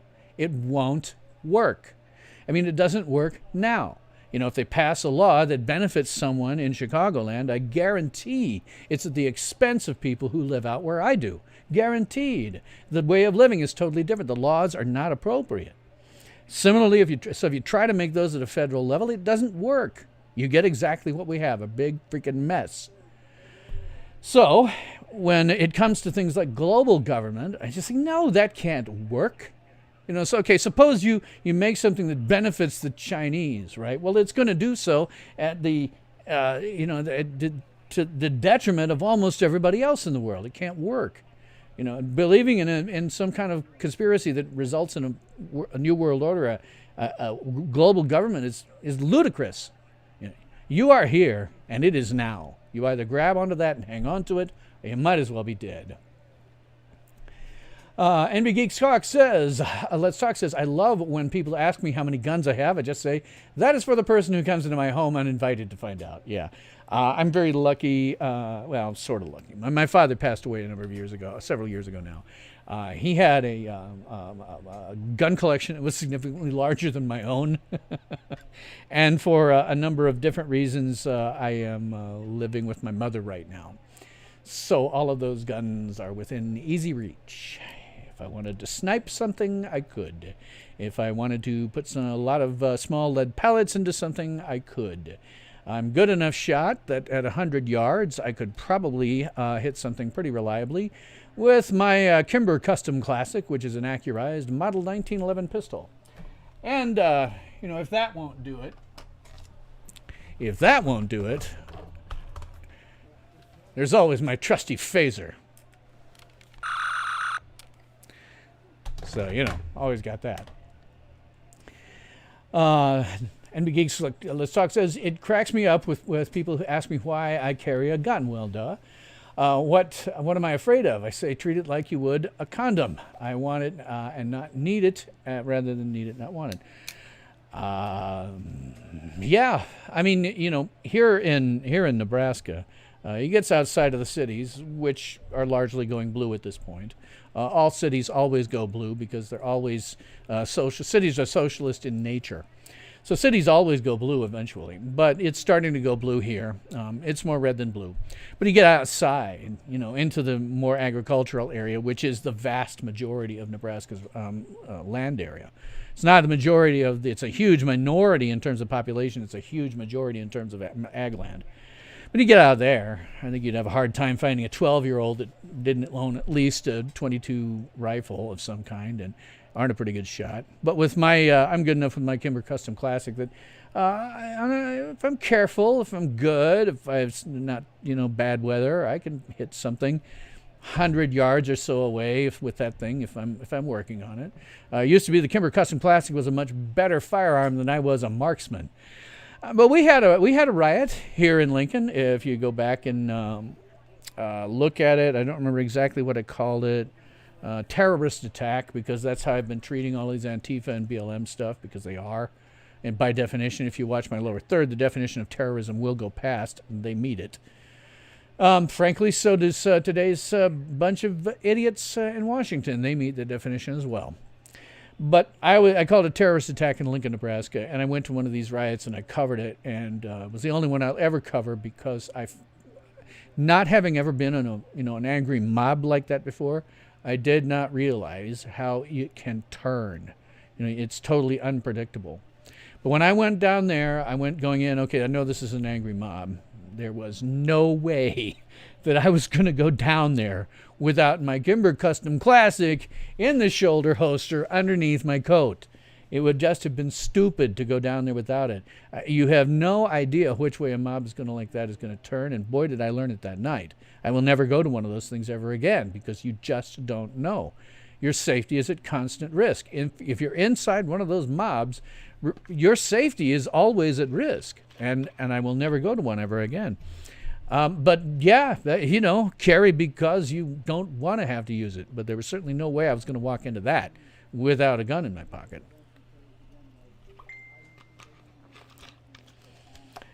My pseudo producer Marshall is noting that things seem to be turning a bit more festive. Yes, as I say, what happened at the moment is that they seem to be the vast majority of the crowd that we were seeing seems to have largely dispersed behind them. I don't know what that means in terms of where they've gone, because there's 400,000-ish of them out there. At least that was some source suggested there are about 400,000 of them. I'm not sure where that means they've gone. They can't. I mean, I'm sure some of them have transportation to catch and stuff like that. That would be a good thing if they got the hell out. But as long as they're not doing what they were doing before, that's a good thing. If they happen to watch me and they want to heed what the hell I have to say, which is don't do this, you frackin' morons, because what you want will not lead to more freedom. It leads to more death, pestilence, famine, and horror. Just plain horror throughout the United States. It leads to the vast majority of Americans starving to death. Period. You're a white conservative. Uh-oh, you're one of those. Uh-oh. I'll go back as far as I can here. Let's see, you're saying we have 370. Oh, wow. And you do not trust D.C. They seem to forget that. No one should trust Washington, D.C. It is filled to overflowing with power-mad sociopathic narcissists who spend that's a literal interpretation. If you go through and you look up antisocial personality disorder, which is what sociopathy is, and narcissistic personality disorder. Well, I'm not a psychologist. I have immediate relatives that are, but I'm not a psychologist. But if you look at the symptoms, you can say to yourself, hey, wait a minute, these people look like that. Power mad, sociopathic, narcissists, every last one of them, every single one of your elected representatives in Congress, the Senate, and the presidency. There's a guy who is obviously operating severely narcissistic. So all they do all day long is try to acquire and maintain as much personal power as they possibly can for as long as they can. So that's why we're in the problems that we have, is because they now are, doing things that are so utterly unconstitutional, and have for my entire life, and really have since the Lincoln administration. Brief aside. Lincoln, during his administration, the Civil War, did free the slaves, but at the same time, he pounded the nails in the coffin of the Constitution. The Constitution defines the nation as a bunch of smaller, independent, sovereign nations that have grouped together with a few overarching goals. Well, Lincoln put an end to that. He created a central government in Washington, D.C., where none existed before, and that killed the Constitution. FDR pretty much, poured the dirt on the top of the grave, and every politician since has simply been pissing on the grave. So if we got back to a constitutional republic, I'd be thrilled, but it ain't going to happen. You are here, and it is now. And you grab onto that and hold on to it, or you might as well be dead. Let's see. You're a conservative, NB Geeks Chocolate says. You do not kill another American, but you sure will defend yourself. Well, in the Civil War, you'd have to kill other Americans, but yeah. The cities build up, build out. It depends where you are. If you're in, Chicagoland, where I lived for 10 years, the city can't build to the east because there's a Great Lake there. It did build to the north and south until it hit its borders completely. And then there were small towns to the north, south, east, to north, south, and west of it, that then grew into suburbs that butted up against each other and also the city limits.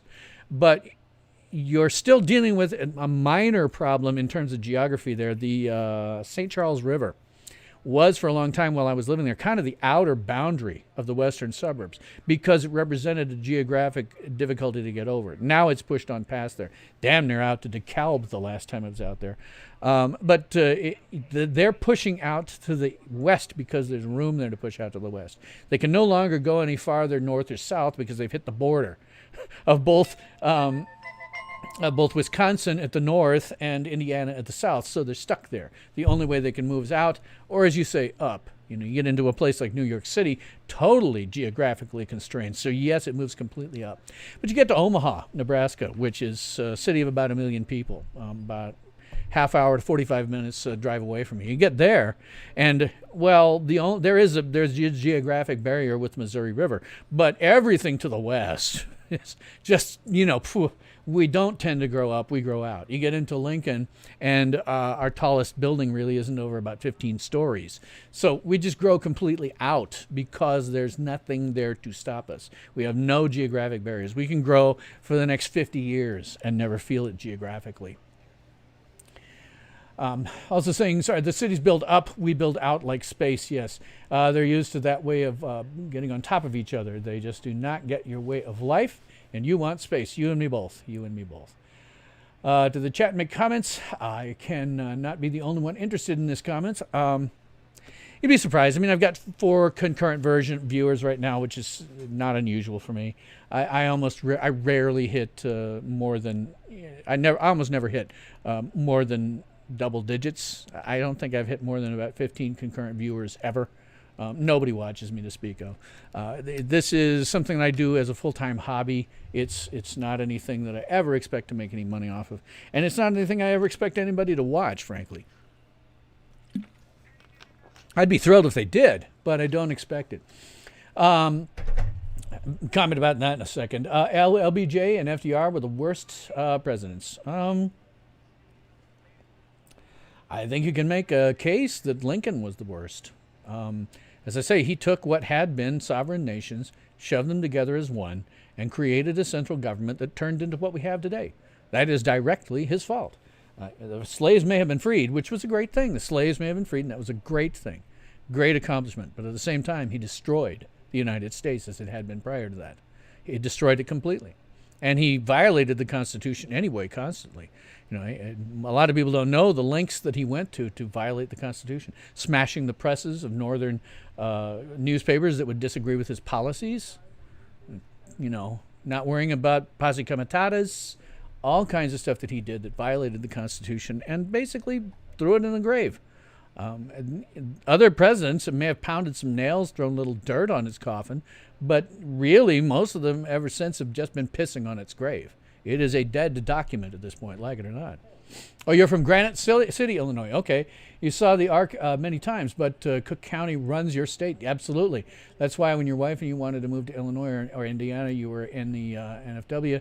And yeah, so you know what I'm talking about exactly. Yes, that's. I have a video out there. It's, if you're not a subscriber to my channel, it's the default video about how it's time to break up the United States. One of the things that I do in my plan to break it up, isolate out major metro areas because they're screwing everything up for their states. I lived in Chicagoland, as I said, for a good 10 years. I know how it is destroying that state. You know, the rest of the state would be fine financially, economically, and policy-wise if Chicago were not part of it. So my plan for breaking up the United States is to isolate major metro areas into their own countries. You know, Southern California's coast, isolate it off, its own country. Let them be communist if they want to. But the rest of the state, well, it can become part of another chunk of the nation. The central part of the country, which is, you know, largely agricultural, break us off. Chicago area, break it off into a country. I think that also included like Detroit, Twin Cities, stuff like that. Break them off into their own country where they can frack it all up to their heart's content, but the rest of the people in there don't have to worry about it. Similarly, the Eastern Seaboard, chunks of that, break it off. New York City, Baltimore, Los Angeles, Philadelphia, all of those, break them into their own country. Let them screw themselves up if they want to, but not screw up the rest of it along with them. That would be my thing. Hey, Larry, how are you doing? Let me think. I was talking about.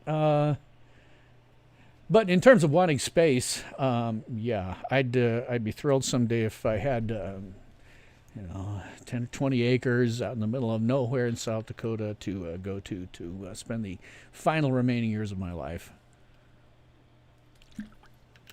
And I might wind up with something like that. Not quite sure how that's going to go down right now. Don't know if you heard me, but I do have relatives who are in cattle ranching and a piece of ranch land in South Dakota that's still in my family.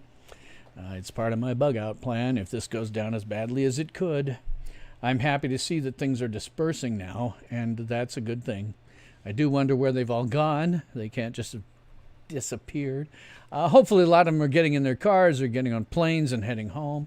But this was always going to be a pointless exercise in futility at best and the beginning of a civil war at worst. And having had them, see, here's the thing, right? They've just stormed the Capitol building and broken into the Congress, the House of Representatives. They caused a joint session of Congress for the first time in history that I'm aware of to flee in terror. The one thing that no politician ever wants is to have to fear for their life. At best, we wind up with less liberty because of this. Because those guys, they're not stupid. Democrats and Republicans are going to get together and work across the aisle to reduce the possibility of this ever happening again. They do not want to feel like their lives are in danger, and they will do what's ever necessary to reduce whatever they have to, with the possibility of it happening again. I would expect to see more gun control laws. I would expect to see more things that infringe upon the First Amendment. I would certainly expect to see more things that infringe upon the Fourth Amendment, though that's been dead and gone for at least 20 years now. NB Geeks says, born in Collinsville, Illinois. I was much a part of Illinois. Midwesterner guy, but you're off Chicago.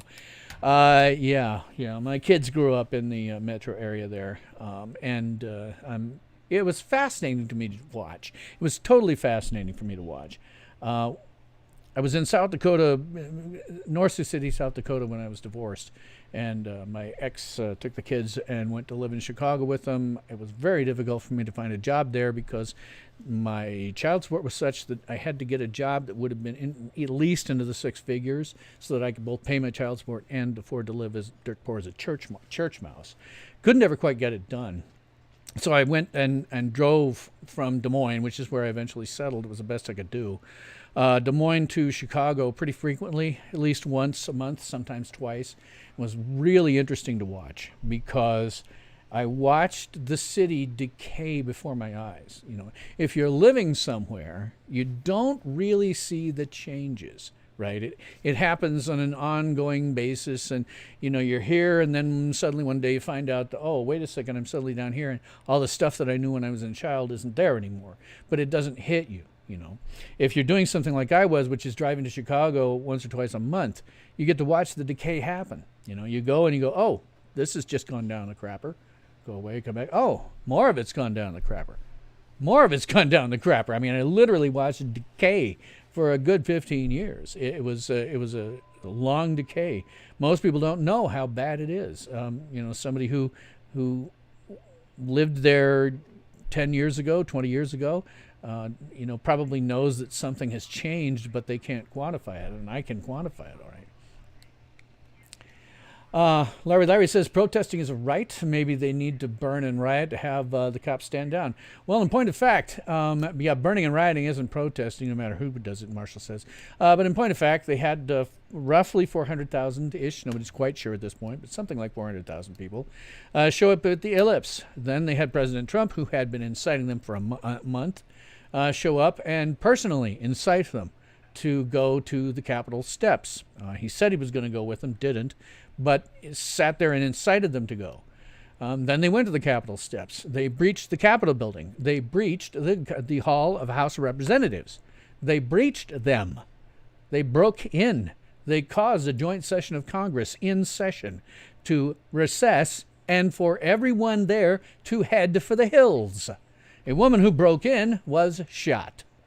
They've now found potentially at least one pipe bomb at an RNC office, and another one, maybe, they're not sure, they haven't seen anything else about it, at DNC offices. No, what's happened here is that President Trump has incited a civil war. And I assume that he's going to continue to incite a civil war. Nothing up to this point that President Trump has done, even that Georgia phone call, to my thinking, really rises to the level of being impeached. This does. He has intentionally incited revolt. He has intentionally incited insurrection. It is, in large measure, his fault. Were it me, I would have my joint session of Congress and certify these election results because, let's be real, that's what was always going to happen. Any ideas about it happening any other way were pure fantasy as the right exited reality. That was always going to happen. So if it was me, I would be like, okay, let's just rubber stamp this sucker, and we'll immediately move to an impeachment. The House will immediately. I'm not even sure I would break up that joint session of Congress. I would just say, everybody stay here. And Vice President Prince can come out and grind the gavel and says, Senate is now recessed. Please remain in your seats. And then you hold the trial. And as soon as they're done, bang the gavel. House is now in recess. Bang the gavel. Senate's now in session. Hear the trial. Convict. Okay. The gallows are outside. We had them built while we were doing this. Go hang him for sedition, for inciting sedition, for inciting rebellion, because that's what Donald Trump did. Red Matter says, LMAO, this was a protest, hardly the first. No, it was not a protest. I have been following this all along. They had a group of 400,000-ish people who were incited by the president to be there on social media and elsewhere. He then sat there and incited them to go to the Capitol building. He said he was going to go with them, but didn't, probably for security concerns. They went to the Capitol building. They breached the Capitol building doors. They breached the doors of the House of Representatives. They caused a currently sitting joint session of Congress to recess so that everybody could run for the hills. That is not anything resembling a protest. That is violence. That is hitting the edge of a civil war, if not actively crossing right there. That is seditious on Trump's part. That is treasonous on Trump's part. He now deserves to hang. I have not said that before. Before, I had been supportive of him because I didn't think anything he did amounted to anything that should be impeached. Now, it's obvious. He incited insurrection. He incited treason. He is a traitor. He should be tried, convicted, and hung in that order. Let's see. Larry Leary says it was a peaceful protest. No, it was not a peaceful protest. It's not a peaceful protest. It's not a peaceful protest when you break down the doors against the wishes of law enforcement anywhere. That is a mostly peaceful protest. You know, the kind that the left do. Red Matter says it's only insurrection when it doesn't involve the burning down of cities and BLM. No, you completely misunderstand me. Oh, God. See, this is what libertarians run into all the time. The left and the right don't understand that there's more than 2 points of view. See? And the reason the right thought I was on their side up until this point was because our interests intersected. Now, the left probably thinks like I'm there on their side now, but I'm not. I have never been on anyone's side. I have been supportive of President Trump when it was appropriate. My interests happen to intersect his. Well, now they don't. Now they don't intersect his at all. And I have been extremely, if you watch my show, I have been extremely, very, very critical of the left. But the left has never gone down to the Capitol, breached its doors, and breached the doors of the House of Representatives, causing a joint session of Congress to go into recess while its members fled. The left has never done that. Get it through your head. This is reality. You are here, and it is now. And the reality now is the left has never done that. The right did that. President Trump incited it. He deserves to be tried, convicted, and hung in that order. Let's see. Those were insurrectionists too. Yes, Marshall says. I'm wrong. I'm not wrong. I watched it happen. I've got 1, 2, 3, 4, 5, 6, 7, 8, 9, 10 different inputs, video inputs from people on the ground. I don't pay attention to the evening news. You know that, Larry. I watched this happening with citizen journalists on the ground. I watched it with my own eyes. I saw it happen. Yep, breaching Capitol is not a protest. That's the line. Just as peaceful as riots in other cities. Yes, but you've breached the Capitol building. You caused a joint session of Congress to go into recess and flee. The left has never done that. Never, ever, ever done that. It's more peaceful than other protests. Yes, more peaceful is not, Marshall says, is not peaceful. That's like saying most, the riots that the left have had have been mostly peaceful. Just burning shit down and beating people up. That's mostly peaceful. Well, breaking into the Capitol building is mostly peaceful. No, that's outright treason and sedition and insurrection right there. Red Matter says it wasn't by the orders of Trump to flood the Capitol Hill. No, yes, of course it was. Of course it was. He spent a month since the election, shortly after there, I don't remember exactly how, but on and on and on his Twitter account saying, be there, it's going to be a big deal, be there, be there, be there, be there, be there. Well, what a shock that his base took him to heart. And then he said, I'm going to go down, we're going to go to the Capitol building, we're going to show them, come on, let's go. No, he incited it. Clearly and obviously. You got to come, please, if you're on the right, please, for God's sake, come back to reality on me. The left has been out of contact with reality for 4 straight years. Completely out of contact with reality. You on the right are now exiting it. And this kind of excuse making is obviously how you're exiting it. You're not looking at your side with the same level of criticism that you are at the other. I, on the other hand, couldn't give 2 rats fucks about either side. Sure, your interests may intersect mine from time to time, but I don't care. I look at what happened, at objective reality. And objective reality is that the Congress building was breached, as was the House of Representatives, causing a joint session of Congress to go into recess while its members headed for the hills. And 1 person was shot. Police apparently, well, this is just reported, allegedly, shot a woman who had breached the house. That ain't mostly peaceful. Any case, turn out and come out and protest. Yes, the choices of individuals who commit crime is the responsibility of Trump. Yeah. It is when you sit there for 40 minutes prior to sending everybody down and telling them what to do and standing there for 40 minutes riling them up. He sat there for 40 minutes riling them up, regaling them with tales about how everything is terrible and everything, this whole election was stolen and all that. And don't get me started on that, because I morally am certain, in fact, that things could have gone down very differently with this election. That is a different matter. But when you sit up there, when you stand up there and you sit there and you tell them, it was terrible, it was rotten, it was awful, let's go show them. Well, you don't have to say, let's go kill them. But in a crowd of 400,000, what do you expect to happen? No, that was incitement. Period. End of story.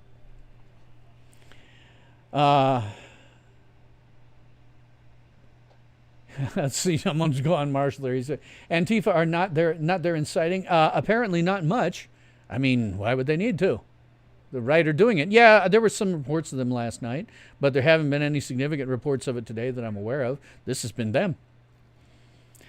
Marshall saying, my pseudo producer is saying, don't personally agree Trump is culpable, especially seeing the previous incitements from the other side. That said, those who breached the Capitol crossed the line. Well, it was all preceded by what? Trump's is saying, come to Washington for a big rally about this meeting, about this election. Come and help pressure the people in Congress to do the right thing. And then standing for 40 minutes and saying everything's terrible and they stole it and it's stolen and all stolen. Look how awful it is. And Trump is awfully good at riling up a crowd. He doesn't have to say anything specifically, but when you do all of that together, if he just said one time, hey, I hear there's going to be a rally, you might want to go. Done. Okay. But he didn't. He spent a month doing it. I didn't, if he just got the rally there and he didn't go up and show up and talk, okay, but he did. He had an active hand in this now. Stealing an election, what do I expect? Well, I expect you to not incite and start a civil war. Let's see. Not sure what you're talking about there with Red Matter in terms of your whole argument. I did mention that you're saying the choices of individuals to commit crime is not the responsibility of Trump. Again, he was intimately involved. It's not like when they do this stuff, because they've done it before, where it's been without, political sanction. And maybe, I don't remember which one, but one of these, a couple of guys who happened to be in, the city at the time, a couple of congressmen, weighed their odds and said, I guess I would look better than not to my constituents if I showed up there and, said I give my support to this. But they didn't go up there and sit and bitch for 40 minutes, telling them about how terrible everything was. As to stealing an election, what do I expect? Well, that gets into another issue that I've talked about that maybe neither Red Matter, I'm sure you've heard it before, Larry, which is the outcome of something like this, right?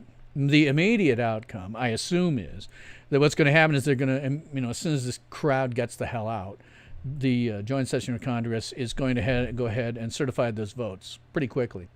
And then they're going to reach across the aisle and work to make sure that they are never felt like they are in fear of their lives ever again. Expect more draconian laws that restrict the Second Amendment, the First Amendment, the Fourth Amendment, and God knows what else.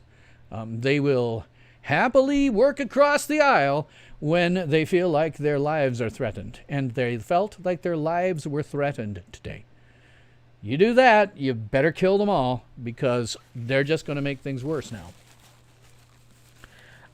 But my major problem with this is that the people who are touting themselves as brave patriots are idiots. Freaking idiots. You're not patriots, you're idiots. This will not turn out the way that you think. No civil war ever turns out the way that you think, but this one certainly won't. I think this is the third time I've said this so far today. The problem with civil war as it stands now in the United States is the United States has indebted itself more than any other nation in the history of the world. And in fact, if you took all of the debts incurred by every nation in the history of the world and added them up, they would not equal what we have indebted ourselves to. It is unserviceable. It will never be repaid. The only reason that the dollar exists at all is because it is the world's reserve currency, and it is the petrodollar in particular. It is the currency in which oil is traded. Essentially, the dollar is backed by oil. Well, the only reason that can maintain the way it is because other nations see us as stable. They can say, okay, well, maybe they'll never pay it off, but they're stable. Have a civil war, everybody in the world knows that we are not stable anymore. And they're going to dump things that have to do with the U.S. dollar. The U.S. dollar will cease being the world's reserve currency, and it will collapse. That collapse will in turn cause a complete governmental collapse.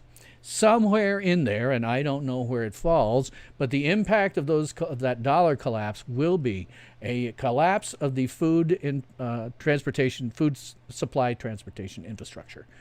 Either a collapse or a very, very severe problem with it. That in turn leads to the starvation of almost everyone in the United States. Anyone in a city larger than 4,000 or so that's not immediately adjacent to agricultural land gets to starve. Civil war at this time leads not to freedom, but rather to death, famine, pestilence, and at best, subsistence level agriculture. That's where this goes. You imbeciles who think that you're going to see a fairly simple, quick win on a civil war are idiots. What you're going to see is famine, pestilence, and death on a biblical scale. That is the outcome. That is reality. So, as Charlton Heston once said in a movie, you are here and it is now. You either grab onto that and hold on to it or else you might as well be dead. People on the left have been out of contact with reality for 4 years, and the right are now exiting reality. We now have, statistically, 100% of the population that is no longer in contact with reality. Let's see. Larry says draconian laws will have more protests, more rising up against government, and more death, famine, pestilence, and on a biblical scale.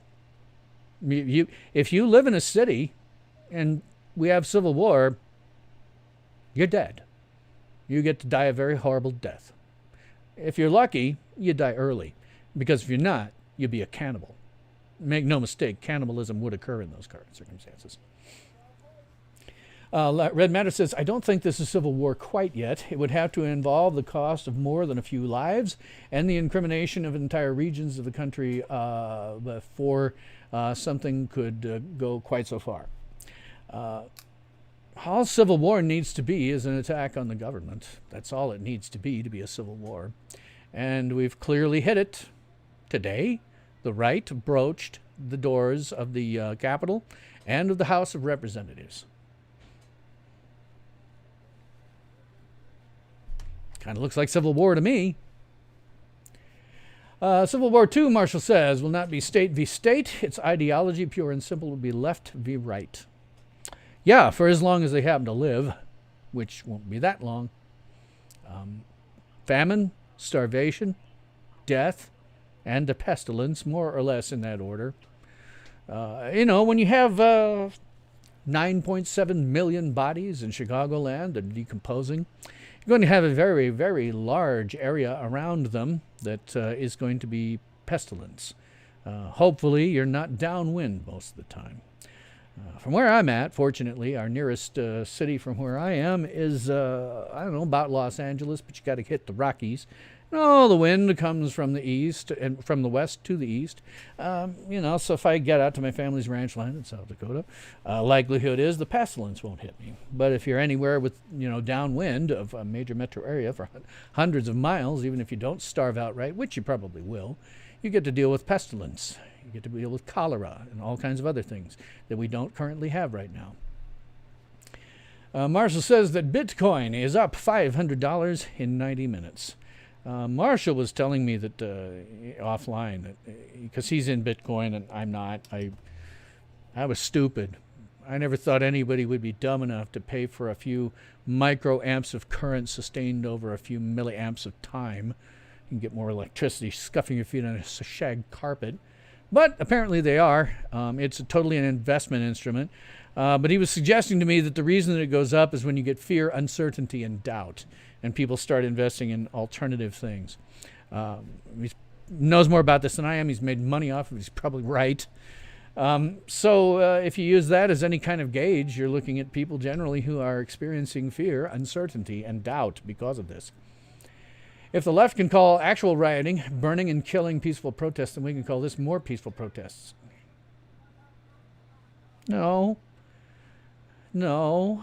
It's only if you're going to be on the left or right that you have to have this conform to your worldview. I mean, I'm sorry to be saying this to you, Larry. You're one of my longtime viewers.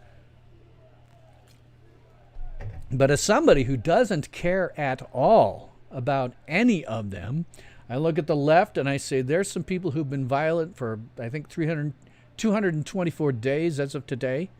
And I can look at this and say, okay, well, the right's just become violent too. It doesn't mean that anybody is more right than the other. You know, this is the problem you have when you get into a worldview that only allows two perspectives, mine and the other people's.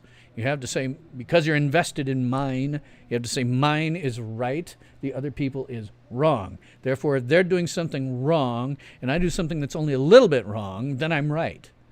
Well, no, if you look at it from my perspective, where I don't give a rat's ass about either of you, except when your interests happen to intersect mine, I say, well, they're wrong, you're wrong, they've been wrong longer than you've been wrong, but you're still all freaking wrong, and to make any kind of excuse for it means that you have just exited reality. 22 times gain for Bitcoin in 2 years. Yes, he knows a thing or two, yes. I haven't had any money to spend on anything to speak of for quite some time. The family law ringer essentially left me destitute forever. But if I had any money, if I had a time machine, I'd be going back in time to the year 2000, saying to myself, I'm not going to talk to you about anything except this. When Bitcoin comes out, sink your entire family fortune into it, sink everything that you've got into it for the next, 10 to 12 years, more than that.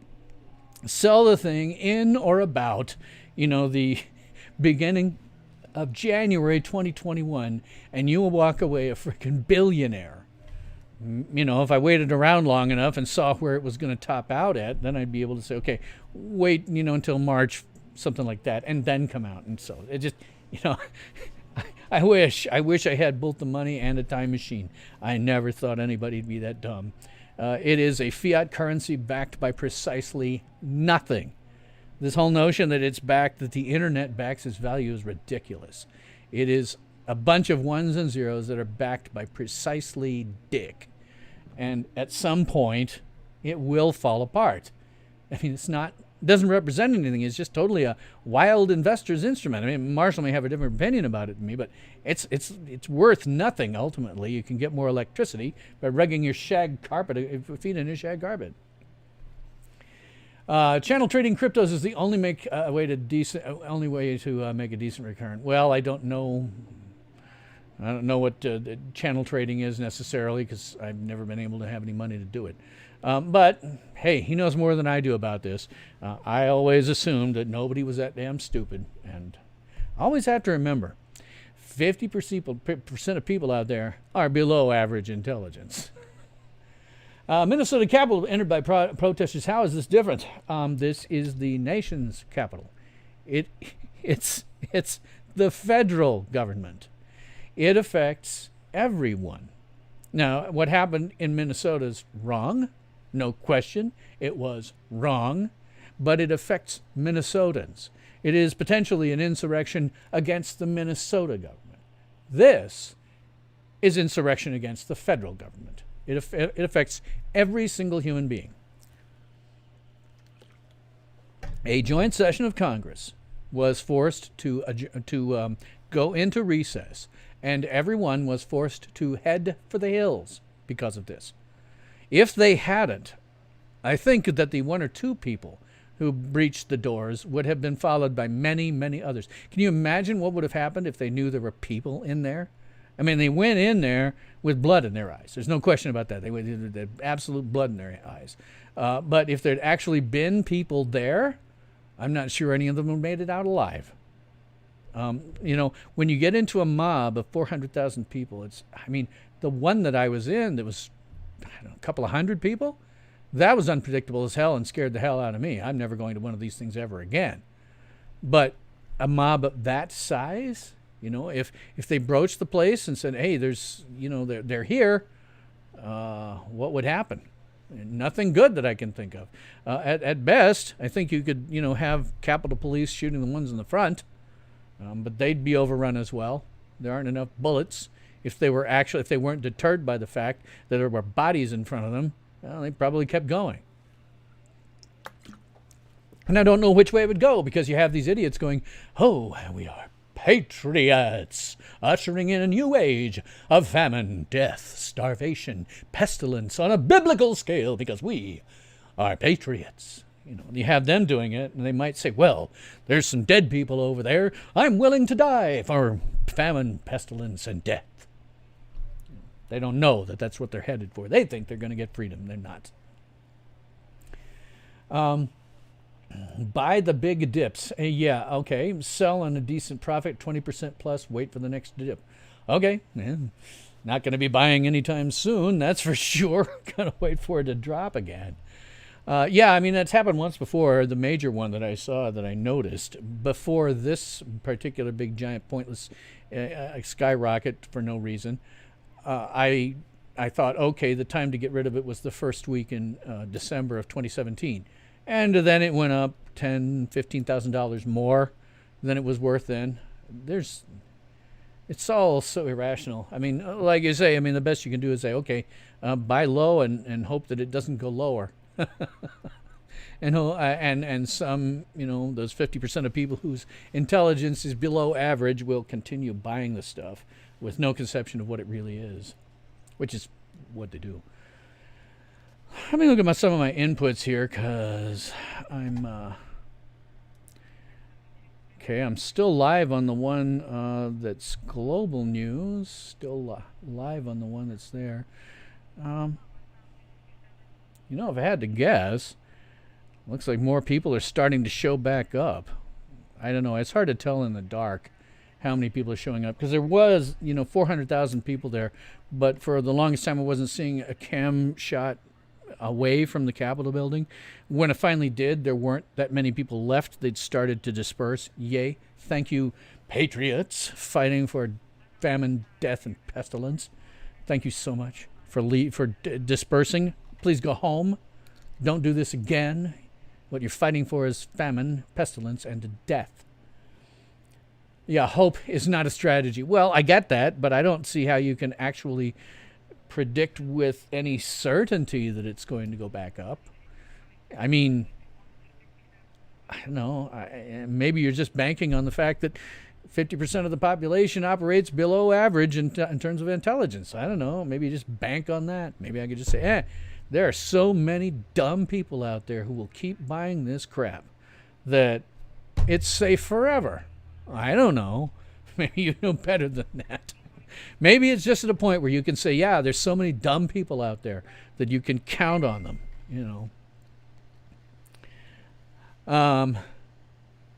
My pseudo producer is saying it has been slowly increasing. Could be an illusion. Could be that people are merely congregating closer together as night approaches. Yes, as night goes on, and I won't be on here forever. I came on when I realized that we were entering Civil War territory. But I wasn't. I expect certainly BLM and Antifa are out there. Maybe they figured that the right didn't need any help. They were going to dig their own grave, but we didn't see them much. But with more dispersed populace and the fact that BLM and Antifa are there, we very well could see problems. The mayor has certainly got a curfew in place, but I don't see that that's going to stop anybody. Oh, did the press report this was the truth? No. Of course not. Of course they didn't. The day is no different than every other day. Watch my lower third. Nothing you see in the press is real. Nothing. Today was no different. Why would you expect it to be?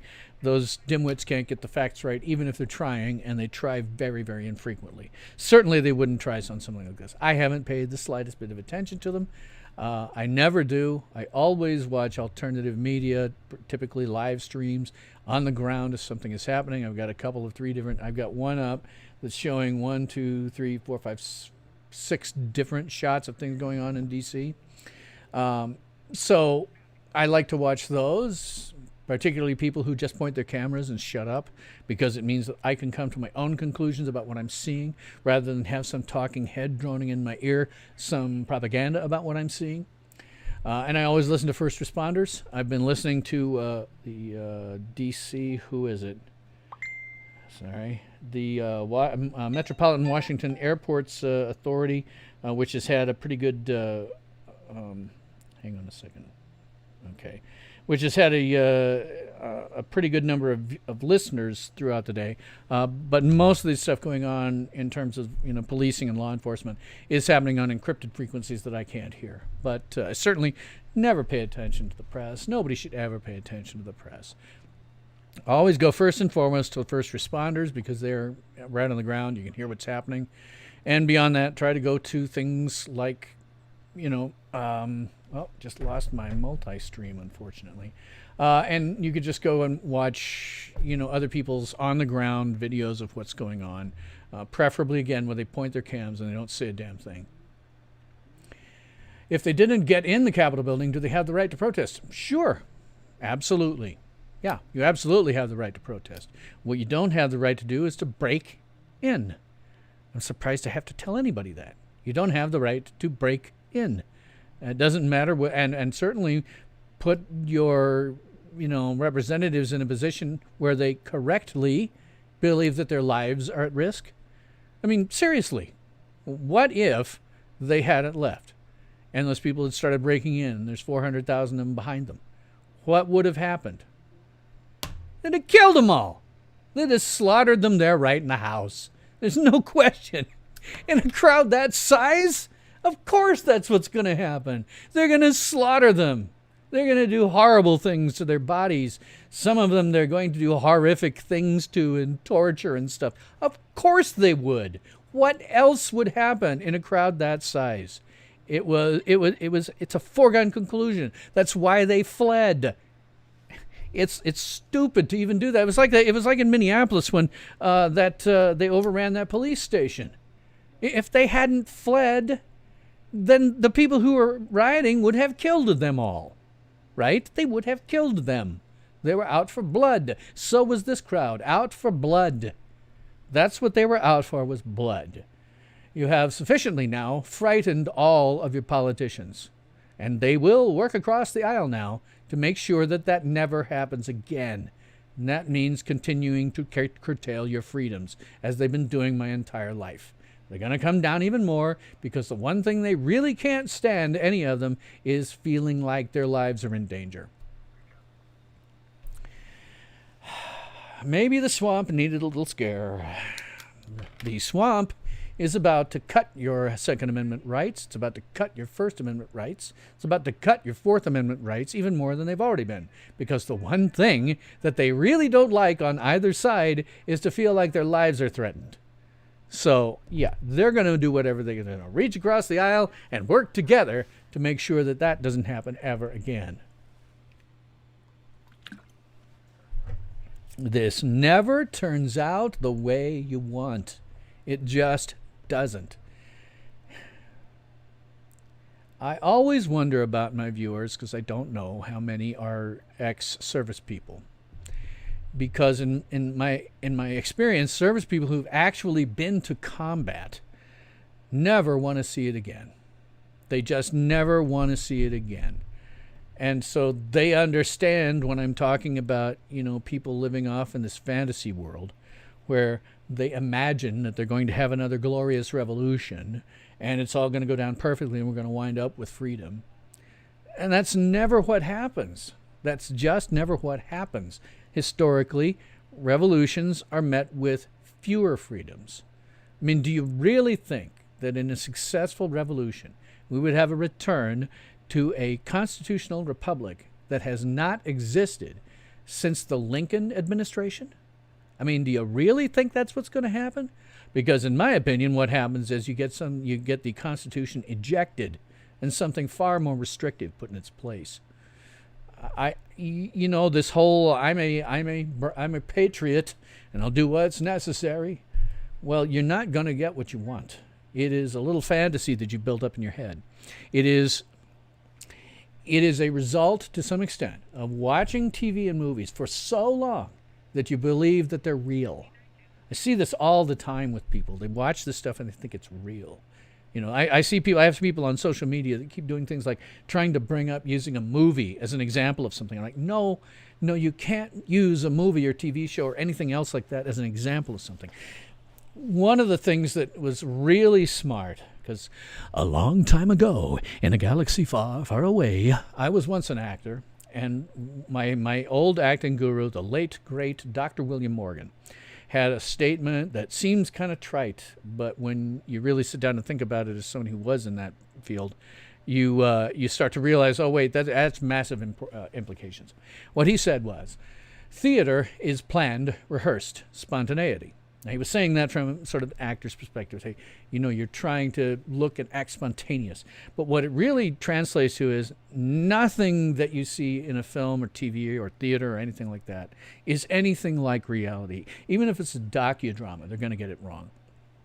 What TV and film is a result of a whole bunch of choices that a director makes, typically director, makes in order to evoke an emotional response in the viewer, right? It's not real. Costumes are not real. The props, the sets, the lighting, the cinematography, none of that is real. The acting is not real. It is fantasy. It is fiction. It was dreamed up by someone. If you start thinking that what you're seeing on TV is real, you've just exited reality. You see this too with things like Elon Musk and his notions about how the Hyperloop is going to, completely destroy anything previously, and how he's going to have a supersonic vertical takeoff and landing jet, commercial passenger jet. Or we're going to Mars in 4 years, which, by the way, he just walked back because he realized that's freaking stupid and it's never going to happen. 20 years is more like, I'm guessing 40.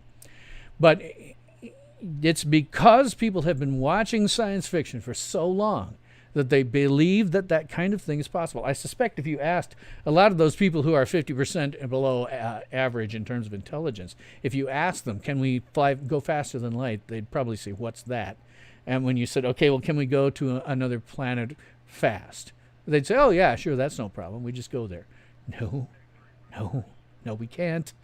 Can we go from star to star like you see in Star Trek or Star Wars? No, we can't. We can't. If you're in an action situation like Bruce Willis in Die Hard, do you survive? No, you die 5 different ways from Sunday. It's not real. None of it is real. Even the best docudramas are not real. One of my favorite docudramas is Ike, Countdown to D-Day. Great film, in my opinion. Great performance by Tom Selleck, too. But it's not real. Ike had a mistress over there, whose name escapes me. Kate Sotheby's, I think.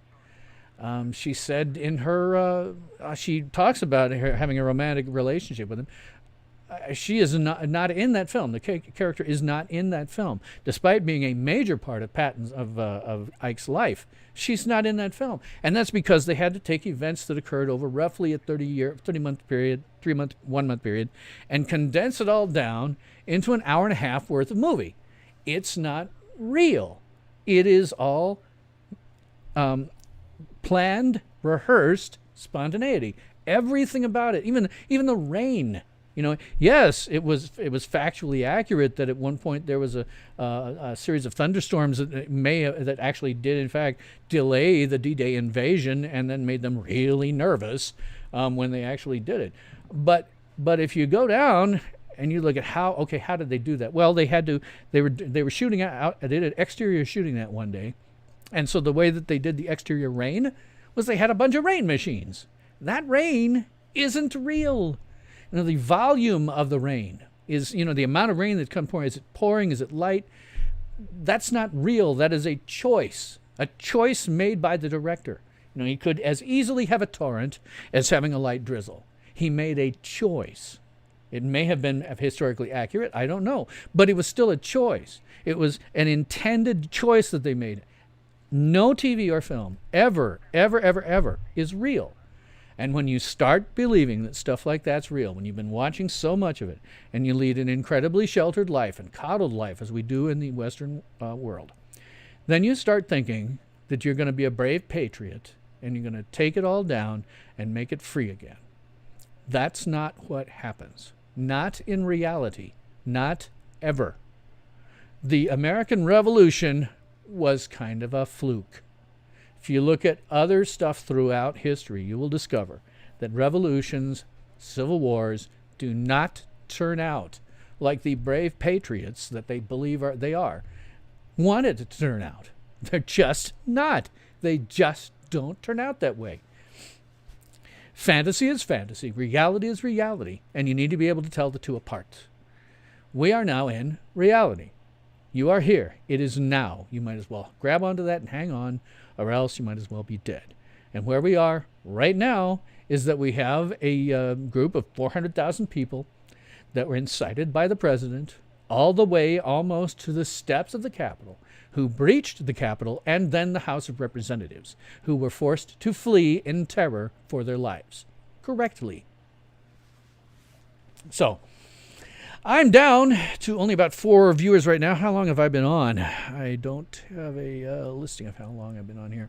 Almost a little bit afraid to go off. It's about 4:40 p.m. here where I'm at. It's about 5:40 there. I have been on for... God. I don't even know how long I've been on. I guess 3 hours. Okay. I run into problems, as my regular viewers know, that my back starts to hurt after a while because I've got lower back arthritis. And I'm down to 5 or so viewers now after 3 hours. I think probably what I'm going to do is I'm going to drop off. It looks like it's largely calmed down because the crowd has largely dispersed. That is a good thing. I wish they hadn't done this, breaching the Capitol and stuff, because that can only, in the real world, that can only in reality, that can only lead to more restrictions on freedom. That is not going to lead to less. It will not lead to the electoral results not being certified. They're going to be certified. That is reality. That is the world we actually live in, not the one, this fantasy world that the people on the right have been trying to live in since the election, in which they thought that any moment now they were going to release the Kraken. That was never going to happen. It was never in the cards, and I said so from the beginning. It was never in the cards. Same as the Trump-Russian collusion stuff. I said is never going to happen. It was never in the cards. That was stupid. It was dumb from the beginning. I hope that I have not totally alienated my friends on the right, but I need you guys to come back to objective reality. I need you to pull back from this notion that you're some kind of patriot if you want to have a civil war. Because you're not. You're not. What a civil war will do is not freedom. It will be famine, pestilence, and death. And I suppose that is all that I have to say about that. I would love to keep the conversation going. So please leave your comments, questions, and nasty remarks. Do my best to get back to you. I do have my usual Thursday night live stream tomorrow. I might come on in between then. Depends how things go in D.C. My live stream tomorrow will be at 10 p.m. Eastern, 9 p.m. Central, 8 p.m. Mountain, 7 p.m. Pacific. Going to talk about what went down here a little bit. Going to talk about the Trump-Georgia phone call. Going to do a couple of reviews, Star Trek Discovery, as well as, what was the other one? Oh, yeah, the Doctor Who New Year's Day special. So, thanks for watching. It's all the time that we have today for this episode of Tales from SYL Ranch, where everyone is entitled to my opinion. And I'm Bill Stone.